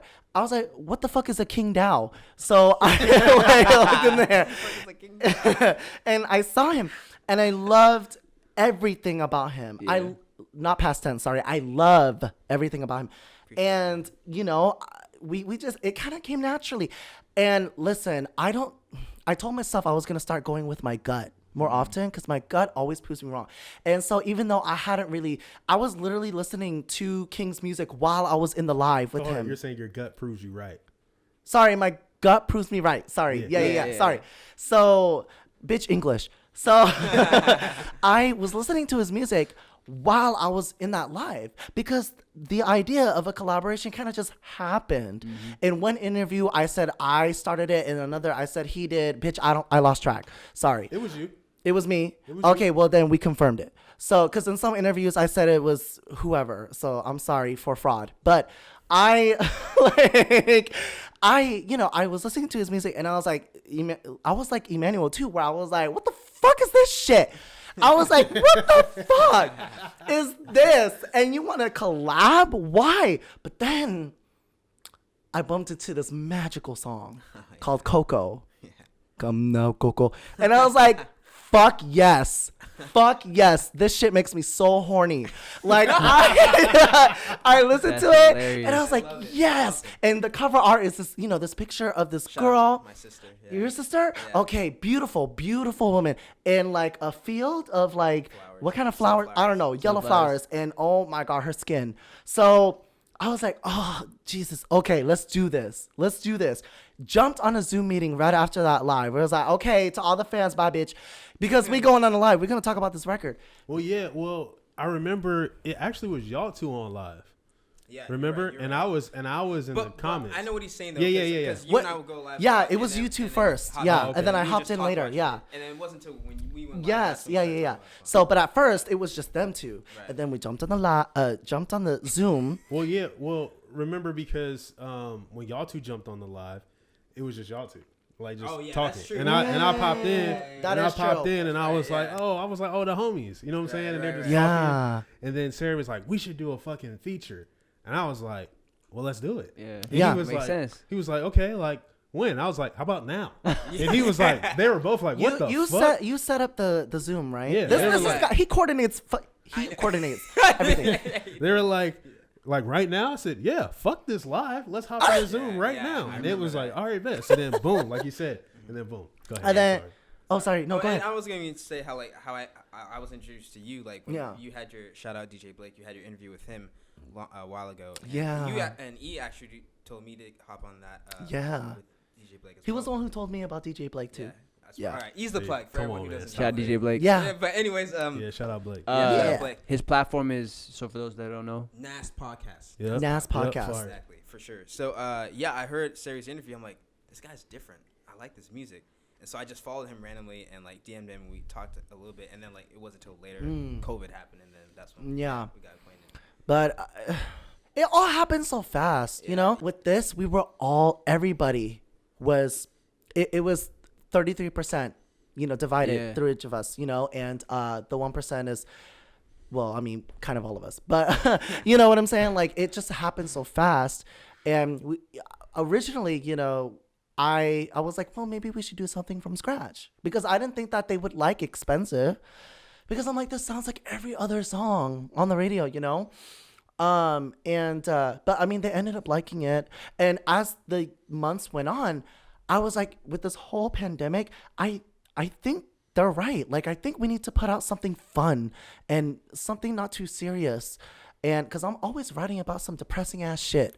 And so I really need to get out of that, Yeah. and they helped me do that. So like Emanuel said, it was months and months of planning shit that I've never done before. We did it. Likewise. So Likewise, yeah, it was just amazing. It was amazing. And then we kind of built our relationship because even though I already knew Emanuel prior, we never really like talked, like now we talk all the time. yeah.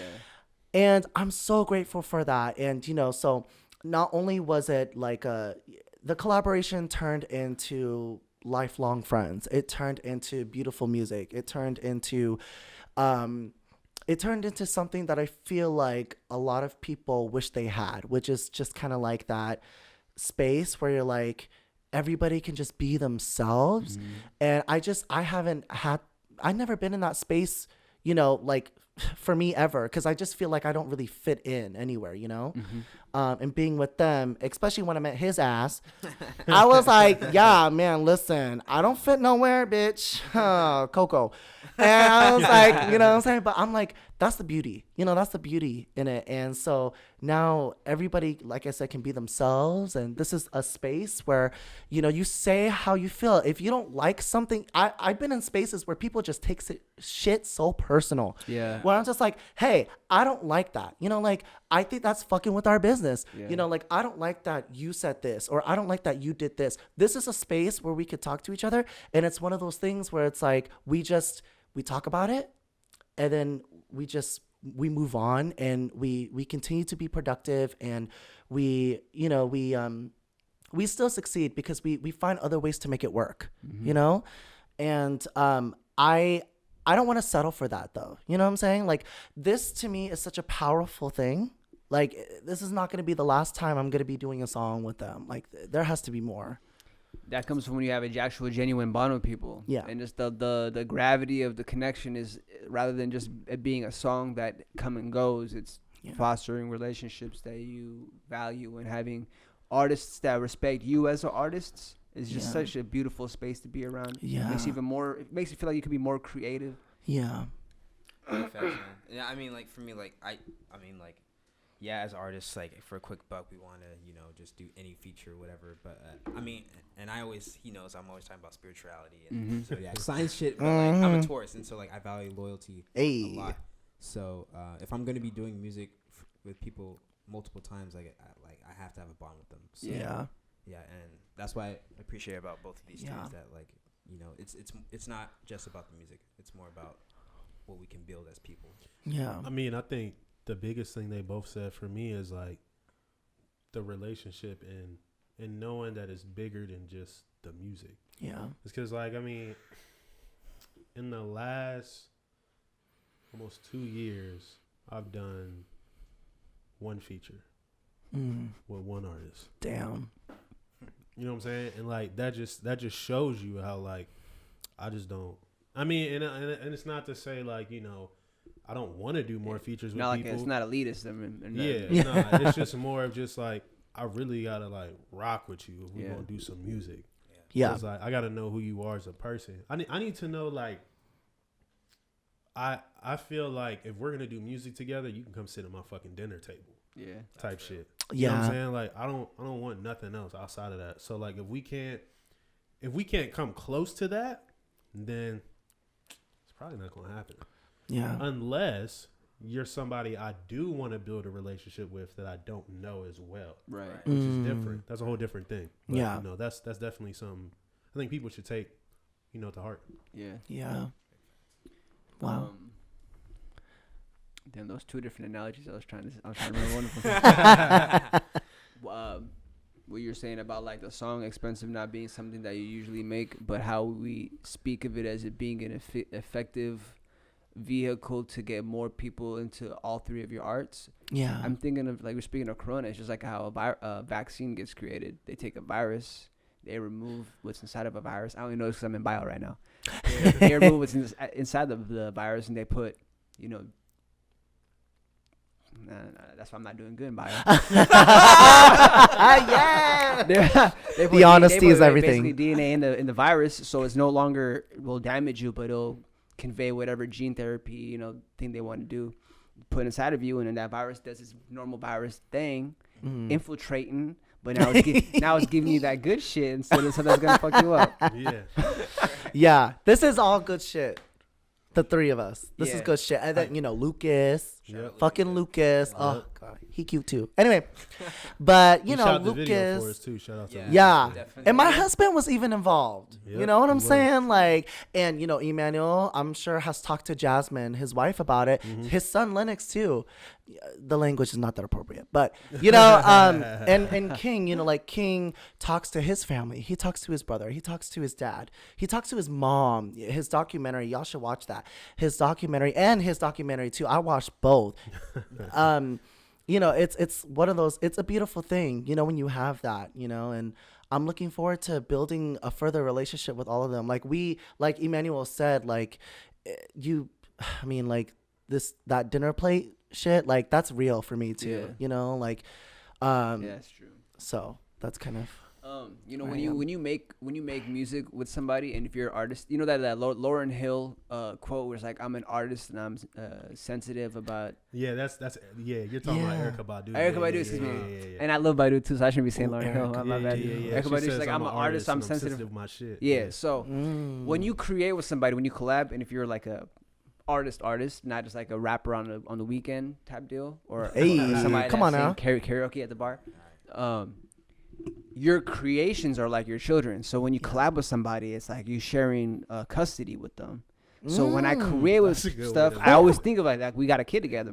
You know what I mean? Like that's real. We in it for life. We got a child together. We may have more kids. You know what I mean? But yes. That's the analogy. You are on fucking point with your analogy. That's facts. What fucking book are you reading? Because it's only effective on podcasts. The people I work with on the general are like, shut the fuck up. Listen, you're right about that baby shit though. You know, you gotta make sure that bitch. You gotta make sure that bitch is taken care of. You know that. Make sure your bitch. That, you know what I'm saying, like that BMI, that ASCAP, that publishing, those contracts, those split sheets, everything. I say the whole shebang. I say in the song, everyone talks about being DIY, but they don't even know what an ASCAP or BMI. You know, so. That's like one of my favorite lines from the song. Yeah, it's true. It's true, right? So I work with producers who are way bigger than I am, and they don't even know what the. Actually, I don't know if I should say. No, I feel you. I mean, but they don't know what a major label is, and that's to me that's sad. Like that's the paperwork really and all the the gears that need to move in the background to get things going. Listen, I love everybody that I work with, but I can't. If we're gonna do a collaboration, I can't sit down and educate you. Like you know, like I've been doing this for a long time, just like, you know, everybody in this room has been doing what they've been doing for a long time. It's not that I don't want to. It's just like, how are you going to approach somebody who's been doing this for 12 years and not know some of the basic shit, you know, like not know what a major label is? Like, are you kidding me right now? There's only 3 majors, you know what I'm saying? And it's just appalling to me. And for me, it's like, oh my God, like how are you where you are? You know, like who's doing all the paperwork for you? And you know what I'm saying? Like, how is this happening? And so because everybody who knows me on a personal level knows that my work is not here in the US. I work with international producers, not to sound bougie or anything, but global. That sounds fine. Global. Yeah. You know, not just international producers. It doesn't matter how you say it, bro. No, I know. Like, it sounds it's not the prettiest situation, but you know, there's a language barrier. Yeah. Because a lot of the producers I work with, you know, even though they're very, very talented, like English for some of them is hard. And so but you know, and so sometimes when I write songs with them, they have no idea what the fuck I'm talking about, but they know that it's good. They know that it sounds like a hit record. Yeah. So that's why they say music is a universal language, because even though you don't understand what I'm saying, you can feel it. And music has to be something you feel. And Expensive, even though it's not on some deep shit, all of us have deeper music than Expensive. We all know this, but like Expensive, it's just one of those songs where it's just like, fuck it. You know what I'm saying? Like, feel good in the moment. Yeah, feel good about yourself. And I never fucking rap. Like, I never rap about feeling bougie. But I think that everybody needs to feel good about themselves. Yep. So if Expensive is not, you know, if you don't look at it as like a superficial thing, I mean, if you have to look at it as more of like a confidence. And that's exactly what it is. Yeah. You know what I'm saying? It's like, you're going to see a level of confidence in all of us that, like, I mean, most people probably have never seen before. Yeah. You know, I think especially for you, because like for you, like, I know, no, but for real, like, because sometimes Sarey is like a nervous wreck, right? I am. But you know, the crazy part about it is like, you know, he was so nervous before we recorded the video, and then the moment Lucas was like, action, it was just like, it was like a fucking light switch. Like me, like watching, like, because I mean, as artists, we shoot our own videos, you know, so we don't get to see like what we look like goes on, afterwards.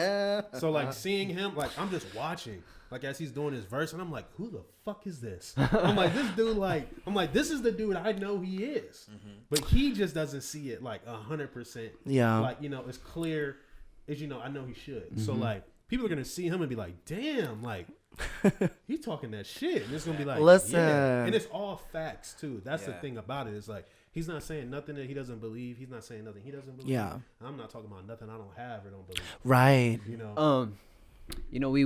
We talked about this earlier, and I wanted to speak on this again. I remember when artists, especially modern music, is a lot about superficial sharing and expression and stuff. So one of my favorite artists back when I was in high school was Wiz. Back when, before Wiz got signed, back when he was with Rostrum Records, when he was in private planes popping champagne and all that stupid shit, right? Yeah. He was always talking about how rich he was, how often he was in a private plane and this and that. And I know this nigga was not catching that many flights back then. You know what I'm saying? Like he was doing good, but he wasn't as up there. But he kind of like manifested his reality because now he got his own private plane and he got his own brands and businesses and it's funny because I say two lines in my verse that really resonate with me. It's like, say you flossing, I really don't see that. Worth $500,000, count, homie, believe that. I was thinking about that verse. Yeah. Today. You know what I'm saying? Like, and I mean, there's so many people out here who like flaunting. Like, I think it's funny, like when I see cats, like, or women, like in videos, like flaunting the money, and it's like, do you really got that though? Yeah. You know what I'm saying? Do you really got that? Because I do. They got off Amazon. Yeah. Like, and I don't even say that to like flex. You know what I'm saying? Like, because I don't ever talk about that because I feel like that's not a part of me I want people to know about. I want you to respect me for my art. For artistry. Not for what I have. Yeah. Yeah. Right? But then that's why I also said say less, invest more.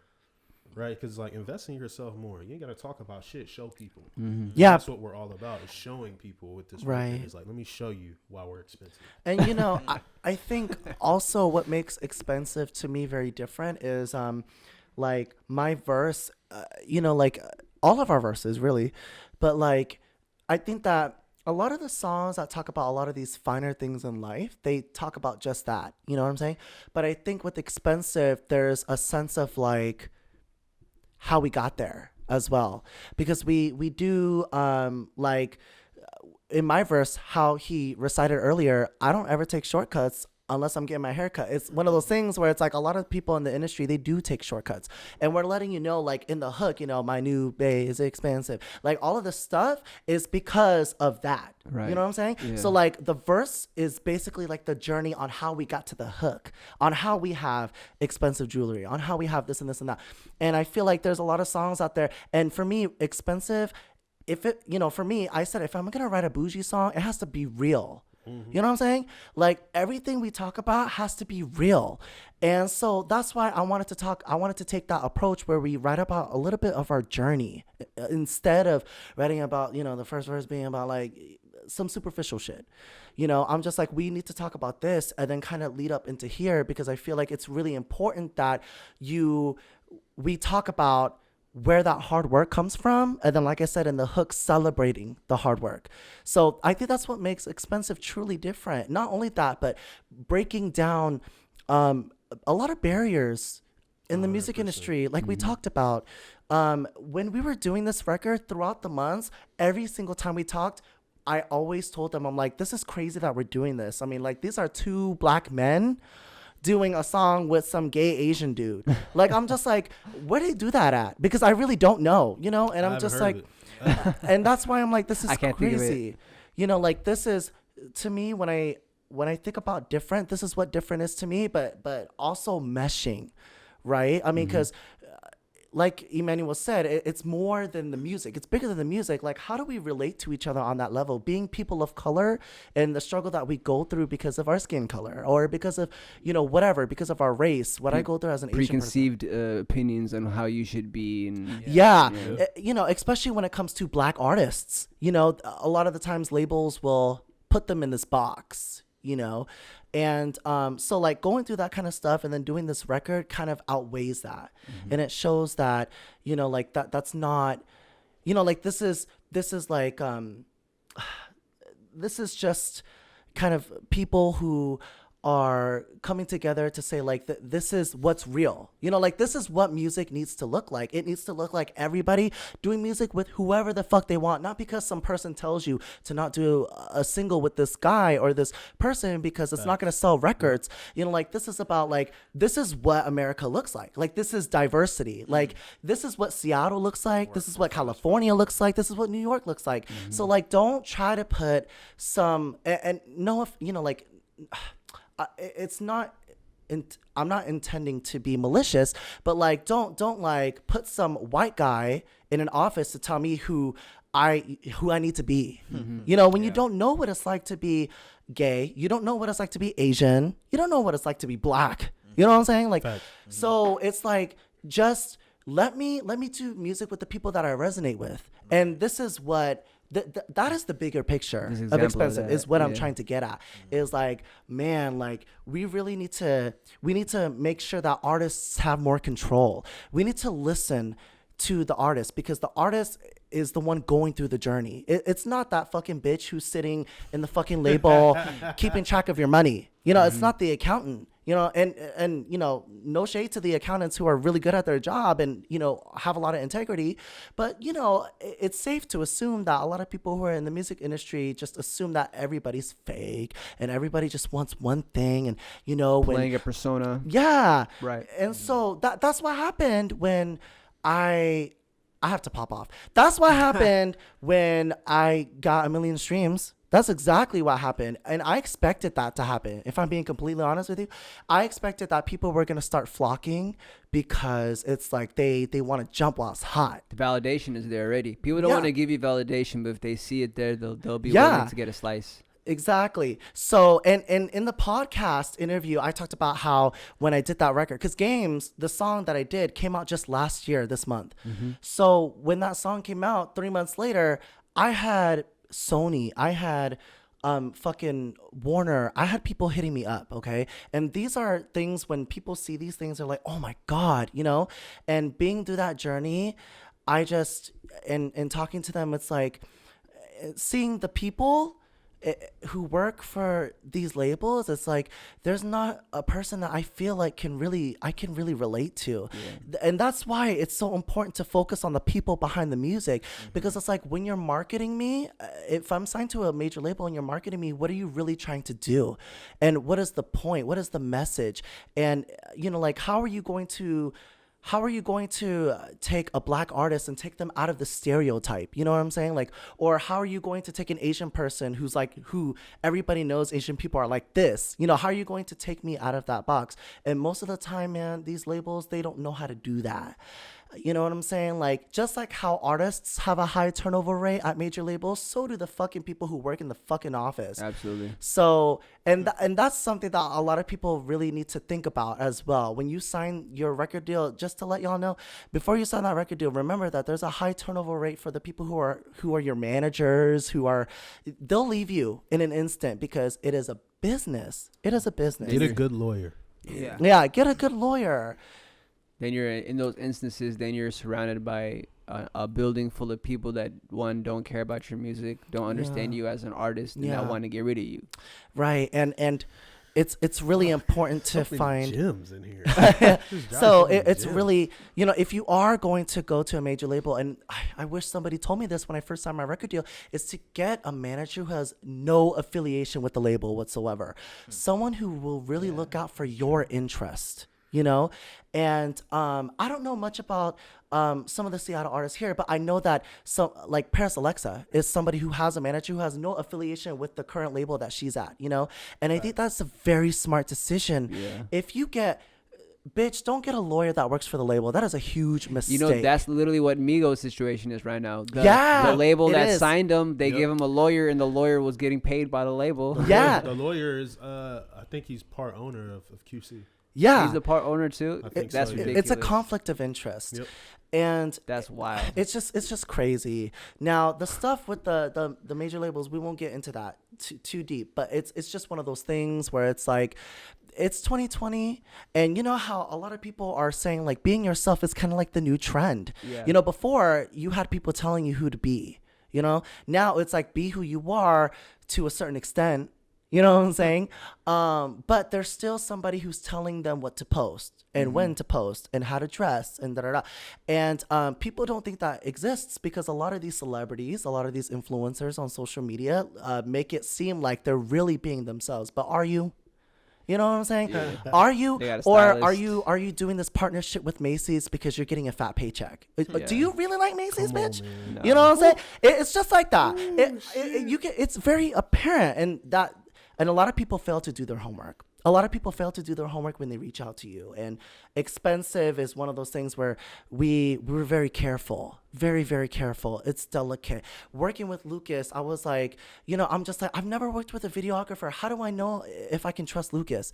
You know what I'm saying? Like, does he like, and this is, I don't remember who I spoke to about this first, but I was like, does Lucas like gay people? I think it was me. It was you, honestly. right? I think it was me. Because it's the truth. Yeah. You know what I'm saying? Like, are they gonna like me? Like, or am I gonna be put in this situation where it's like, no, you need to do like this. You know what I'm saying? Like these, like be more straight. yeah, be more Yeah. straight because people have told me that. And so that's why I said this is beautiful. I know I went on a tangent, but It You was know, needed.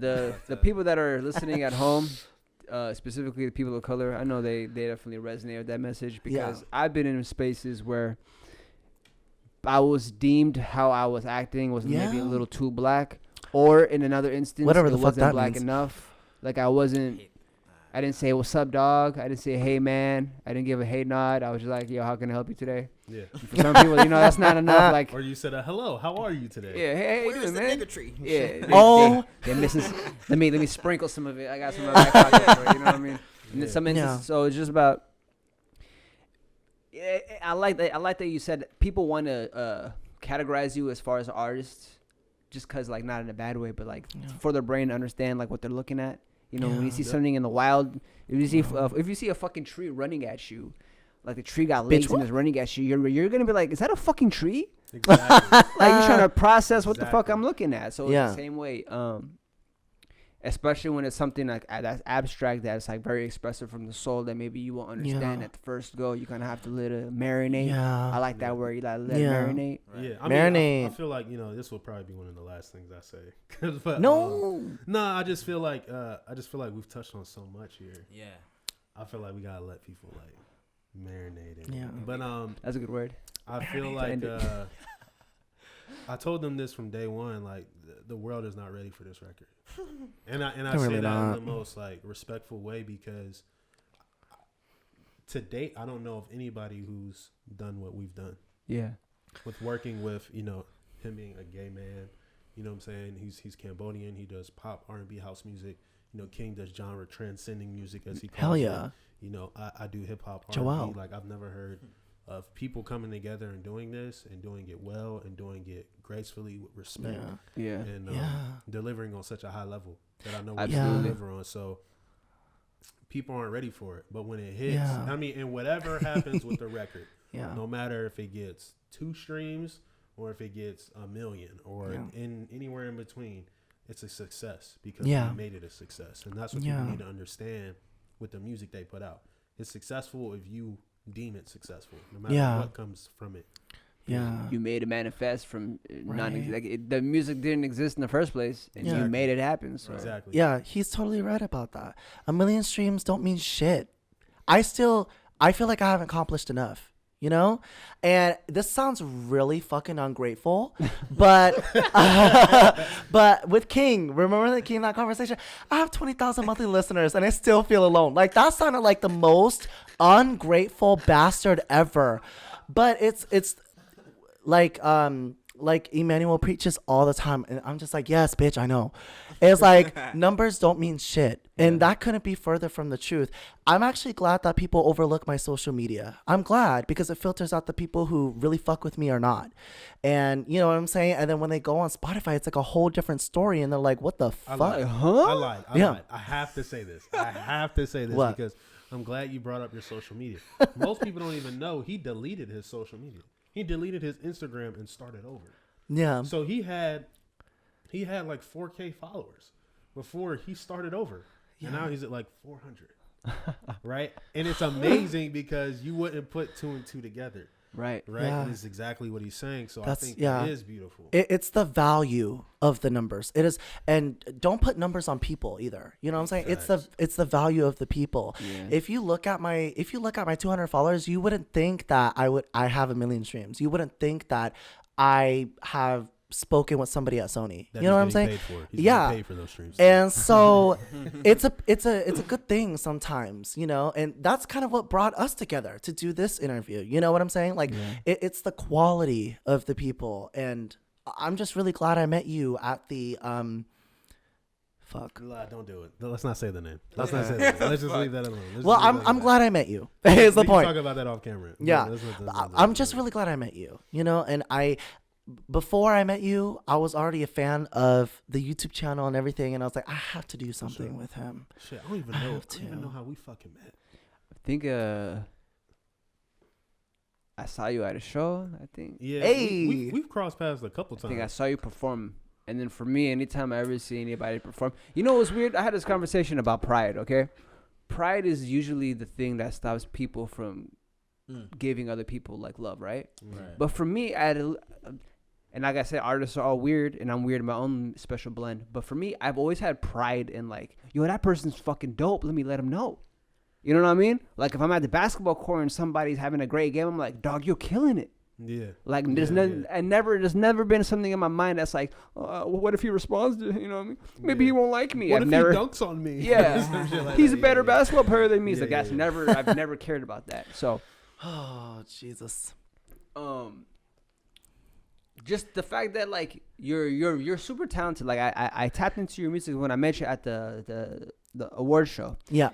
And speaking about the award show, we can have a conversation on that. We were asked if we wanted to be involved this year, and my business partner told them that he didn't want to be affiliated. But in a very, I'd be just looking at the DMs like what gets sent, and I'm like, damn, you know what I mean? Yeah. But he told him basically like because the last year it was very unprofessional. Listen. See, I didn't want to go into No. We can keep this off the record. Okay. The reason for it was twofold. One, the speaker wasn't even prepared to know the artists' names that he's presenting, and he didn't have the effort. Yeah, this off camera. It's cool. Okay. And then the thing was too. He spoke to the shawty during the whole event, right? He asked her, "Can I bring my girl? You know, she's pregnant."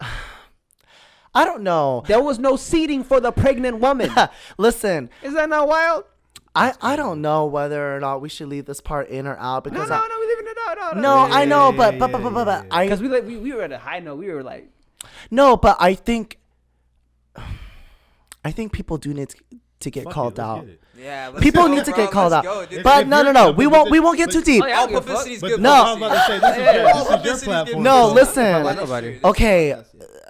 So can we talk about this and then just like how we can get into this? We can just talk about professionalism for how people handle their professionalism. Like I'm professional always. It don't matter. We could just keep it very general. Yeah. You know, just people not treating them. People treat themselves more professional than they handle themselves. Listen. Y'all got some stories. Oh, bitch! The motherfucker. You brought out the motherfucking kettle. Man. It just popped in my head because I was like, I didn't mention that, and then I seen the DM like 2-3 weeks ago, and I laughed at it.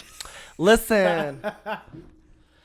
Oh my God! This is the funny thing too. Every time they get the promo, it's like, oh my God, guys, big, Seattle, and then you go to the event, and then it's nothing about nobody except she's like, I'm great, I'm beautiful. Yeah. You know, it's so funny. Like, I'm like, dog, what's going on here? Outside of Sarey, and shout out Southend. Outside of Sarey, and Southend. Shout out to Southend. He needs to follow me again. Man. Dope people. Southend music, right? Yeah. Much love Southend. Yeah. He's a good dude. Yeah. Good dude. Southend music. Outside of him and Sarey, I didn't know who the fuck anybody else was there outside of you guys. Well, like the winners. Yeah, I do. I mean, like, how are you the internet hustler if I've never heard of you? Yeah. Listen. How have you won it 3 times in a row if we've nobody? I know for a fact, no like player in the Seattle music industry space. If they don't know who you are, how are you the internet hustler? It's a good question. At that time too, I was tapped in. That's when like we were trying to get Hip Hop Seattle established. Yeah. So I was more on social media and the internet than I am now. So I was like, I don't know none of these people. I was trying to figure out. I'm trying to get to know people and know like negative opinions on them before I know them. Let me meet them, and that's how type of thing. So I'm like, shaking hands. I've never met these people. To do that one over our category. Mm-hmm. He was like a DJ out of Mount Vernon, and I'm like, huh? And homie, I looked at his stats afterwards, and I'm like, Yeah. he got no YouTube channel. He got like 1,000 followers, 2,000 followers on Instagram. I'm like, how? It's like a slap to the face. It is. Just because she's like, you guys got to come. You have to show. Oh my God. God. We want to show up. Can we? I want to play video games that night. I have a question. How do you get into? Is this like an invite only, or do you try? So it was weird. I guess the way they do it is like it's by vote. So we didn't even know it was by vote. Emanuel. We didn't know it was by vote. We didn't know we were supposed to tell people to vote. When we showed up, we thought Bitch. we thought the award was in the bag. And it's just like, oh no, honey, you're supposed to have people vote. There was like a link and everything. I'm like, This how you know this shit's serious. You gotta Listen. naughty standing up. God, I love that. Can we keep that in there? We have to keep all. We have to keep that in there. Okay, but seriously. But okay, if we're gonna include this, the purpose of us having this conversation is just about when you're an artist and you respect yourself and your craft, and you have respect for other people. Yes. There's a way that you convey your messages and your point across, and you have, you talk to people. You don't just make it about yourself. You never want to be greedy. You never want to self-impose the camera on yourself all the time. You acknowledge everybody who's getting an award. Yes. You say their name. Okay. There was literally a moment during the night where a question was asked to the people organizing the event where somebody needed help, and they were literally shooed away. Somebody needed help. Like, yo, what do we do about this? And they're like, don't worry about it. You don't sell $150 tickets and then overbook the place and then don't have food for the people there who paid for it. And then expect them to sit there and then be 2 hours late. Yeah, we started way later than. Listen. And you don't do this the day before Thanksgiving. Oh yeah, that's right. was That's before right. It Thanksgiving? was. It was. I remember. What a year. Okay. Okay. I just want to be professional. But Yeah. I will say this. I'm disappointed.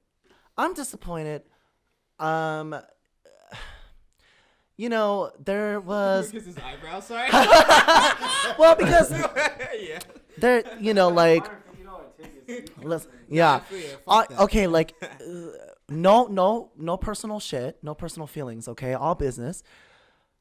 I just, it's kind of like the situation where, there was a separate event.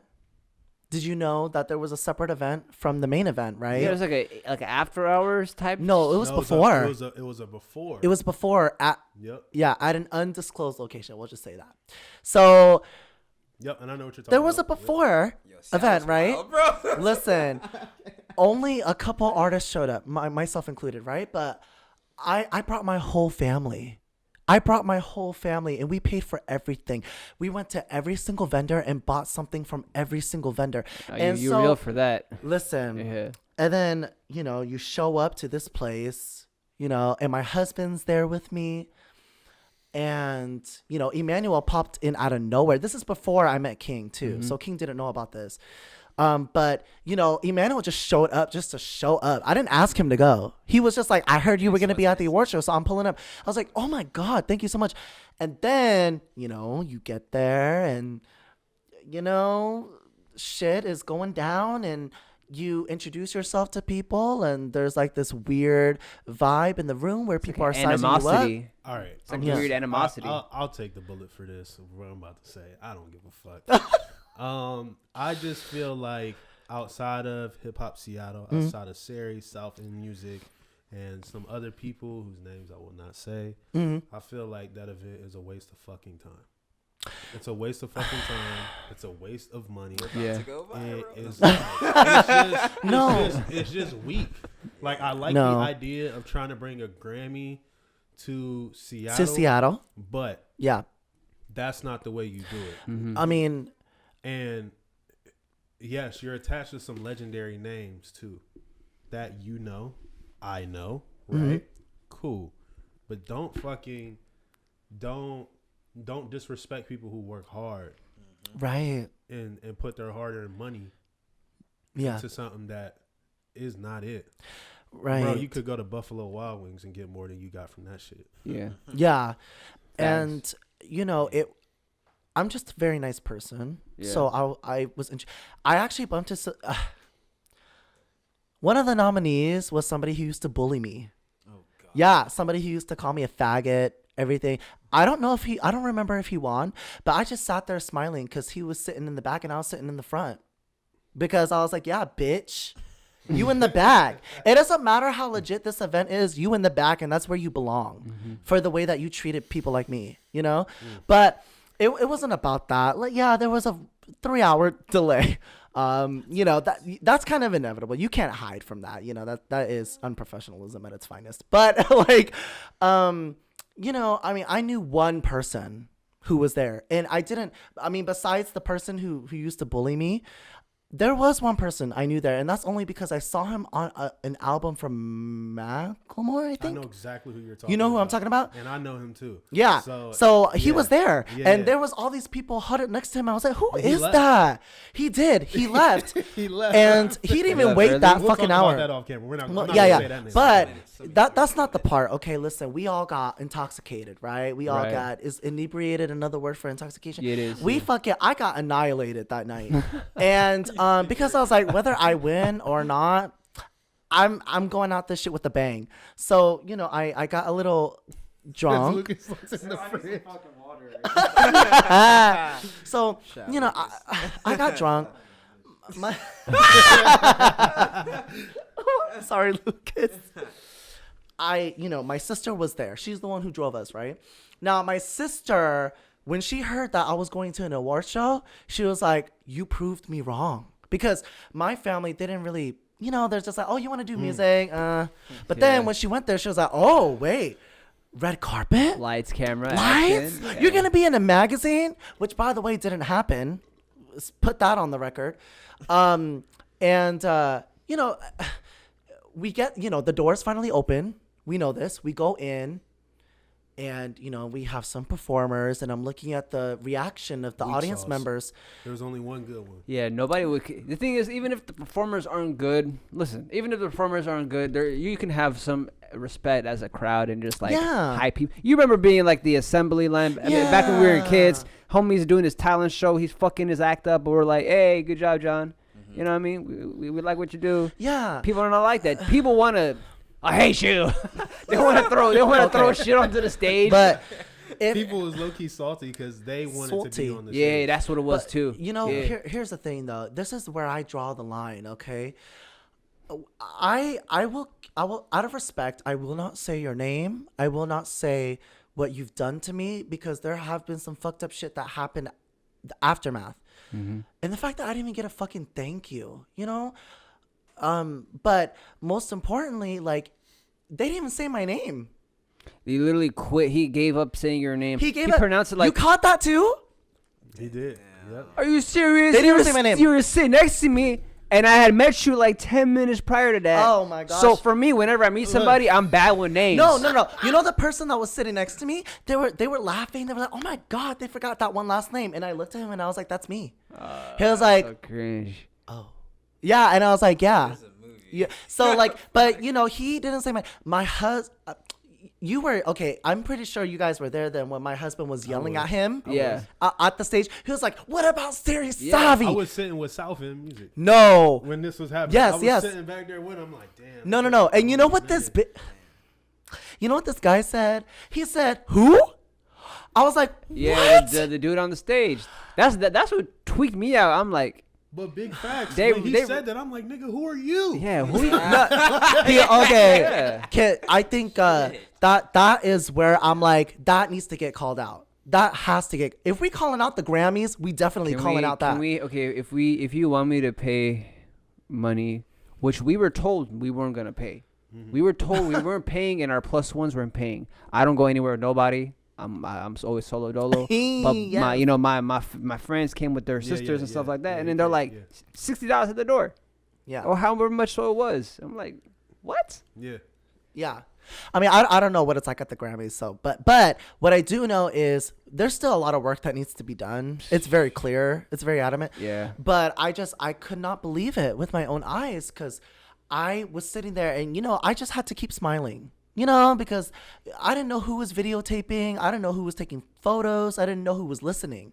So I just sat there smiling. And then when the person who won in my category went up there, he kept looking at me because he knew. That's Katie. Yeah. Katie the Prodigy. Yeah. I like Katie a lot too. Yeah. He knew. He's one of the. He He's knew. one of the. Yeah, he definitely I went up think he there. And he knew. was like, He kept looking at me, and I saw it in the video. He kept looking at me, and my sister was whispering to me. She was like, "I think he knows. That's why he keeps looking at you." because it was his category. I'm sure he knows the people in his category. So Yeah. he's up there assuming who's gonna get called and hear his name called. So hey, they didn't even list off everybody in my category. What's going on? Yeah, and he's good too. I listened to him. He is good. He's really good. I don't want to take that away from him. He Yeah. deserved that. But I think more so it's, I don't know. I just feel like everybody got their spot, got their time, they got their name called, and my only validation wasn't the award. It was more so like, this is me. Like, you need to know that I'm here. Yeah. Like, you need to know that I'm a part of the Seattle music scene. Yeah. Like, you never knew me, but now you do. You know? And that's why calling my name out was so important to me. And the fact that he said who, and then my husband had to repeat it like 3 times, and my name was on the fucking projector. I mean, you know, you noticed that. Even the people that I were with, because I had literally just said like, oh, I met that guy, Yeah. and then they're like, are they saying his name? Yeah. What's going on? It was on a projector. You saw it. You definitely saw it. My name was on a projector. It was the last name. And wasn't he reading it off like a piece of Oh, was it the paper? last name? No. He was reading off a paper, right? I don't He remember. didn't even turn around. He's like squinting at a small little piece of paper. Like he's like, and we're like, dude, turn around. Listen, it's- you should have seen the people around me, because when I had when he didn't call my name, Yeah. I made it very clear in my face that I felt so like disrespected. Yeah. You know? And so I kept looking around at people like, does anybody know me? You know? Because when you get nominated for an award, you get nominated because you did something and people know you. You know what I'm saying? So you did something of value. Yeah. And that's why I said, earlier that outside of you, Yeah. hip hop Seattle, South End music, and Yeah. the other person we'll talk about here in a second off camera. I mean, and then damn, what's her name? Shamel. Yeah, she killed Yeah, that. she's shit. dope. She's dope. She was the only good performer. Was she? But Oh, she was the performer. Yeah, Yeah, she she was the was only- fucking she She was the the only dope. one that I think her and one other person they performed without backing vocals. yeah. One She other was person so did too. It wasn't dope. just her. Yeah, it was her and her DJ. After her too, though, wasn't one? Was one more? Fuck, I don't remember. I don't remember. It wasn't- Ready Ron Beats. Yeah, that's her. That's Oh, her DJ though. Yeah. What I will say, That was him. Yeah. Those I think Hidden. I'm pronouncing his name. I think Hidden also performed without backing vocals, just to give everybody the credit. But no yeah, disrespect to him, but he's not memorable. she killed it. She killed it. And actually, yeah, Shmel killed it. I'm so sorry. I'll let you finish. No, But like, one of the person who bullied me actually was one of the performers too. So we'll just Well, leave it then. at that. yeah, let's just. Yeah. So You that know, was amazing. How do we get here? This is fire. This is a lot of what a lot of people are realizing too, as some of the not as known artists and the younger artists predominantly are getting more known. A lot of people are being like, hey, that's the dude that I used to fuck with years ago, blah blah blah. And a lot of people are trying to bring that back, and it's like, listen, nobody cares if you have a petty argument with this person. Yeah. He's got something nice going on with them, or she's got Yeah. something nice going on, and people are they like it. So it's not like, yo, I bullied him 4 years ago at Payless Shoes. Like, Yeah. okay. And, when I actually went up to him and spoke to him, I introduced myself to him. I'm like, do you remember me? I was like, yeah, I do. And he was a little shook. Yeah, he was unsure how to. He was unsure how to react. respond Yeah. because I never got an apology. That's for damn sure. You know what I'm saying? But like he did some great things, which is good for him. Like he opened up for a huge artist, I heard, which is great. And I don't know. I was really hoping that we would just move on. Right. Yeah. Yeah. And I didn't get that. And that was really sad because I was willing to, even though it's not you who's the victim. You know what I'm saying? Like, Right. I was the victim of all of that. So I was willing to move forward, though. And it seemed like he was pretty predominant about that. But I think that the minute everyone leaves that awards show, it's a different story. Big It's a facts. completely It's a different show. story. And what you said about who are you? It's kind of what they can say that about me too. It's like, who am I? Yeah. You know, how They did can I say- get? I mean, they can say that about anybody. Yeah, yeah. But But the realization is you know, is that where's the work? Where's the proof in the pudding? Yeah. There's proof in the pudding. Here. You know, Yeah. Lucas. So like so that's the difference. It's yeah. like, you know, that's the difference. But I wanted you to finish what you were. I don't even fucking remember. But I mean, but it's I know cool it's though. because of me. I'm sorry. No, it's all good. I mean, I sorry. honestly feel like, one, my computer's gonna die in a moment. But I honestly feel like, I feel like it's just sort of like the way we just, you know, we just need to keep moving. Fuck them. Expensive is coming out. It's gonna be extremely fire. Yeah. Big facts. Yeah. Oh man, I got some things to tell you about Hip Hop Seattle too. I have stories. January 14th. Huh? January 4th. January 4th. January 4th. January 4th. Expensive. Emanuel Brown. KingDow. I want to make sure I'm pronouncing your name Sarey right. Savy. Sarey Savy. Woo! That's fire. Yeah. Let's get it. Pre-order, pre-save it. It's Yeah. available now. Yep. To pre-order Yep. and pre-save. We're going to have to link up when this drops too. Music video drops the same day as the song does. Exactly. Super excited about That's that. a good way to do it too, man. Yeah, we're gonna have. Stuff to go with that. I mean, I don't know if we can say much, but it's gonna be dope. We're gonna have dope stuff. You know, we have an amazing crew that's worked on it. Lucas being one of them. Mm-hmm. So we're really excited for the visuals. This is my first music video. That's crazy too. Yeah, I know. so- As an artist, I know how big that feeling is. Man, doing This shit about for to so go long. crazy, too. Yeah. So we have so much in store, and we have so many surprises. And you know, part of this expensive record, we're also going to be giving back in a big way. I think that, especially with the pandemic going on right now, people could really use that kind of love. You know, so I'm really excited for when we're ready to announce that. It's going to be great. Before we leave things off too, I wanted to mention expensive. I like that you brought up that one of the themes in that was like the journey, part of like how we get there. And what a lot of people don't realize is that it costs time, effort, your emotion, your mental health to get to these journeys And money. destinations. So it's expensive. Literally. This journey is an expensive journey. So there's a lot of it's a layered song. I just want y'all to Yeah. think about that shit for a little bit. Big facts. Yeah, it is.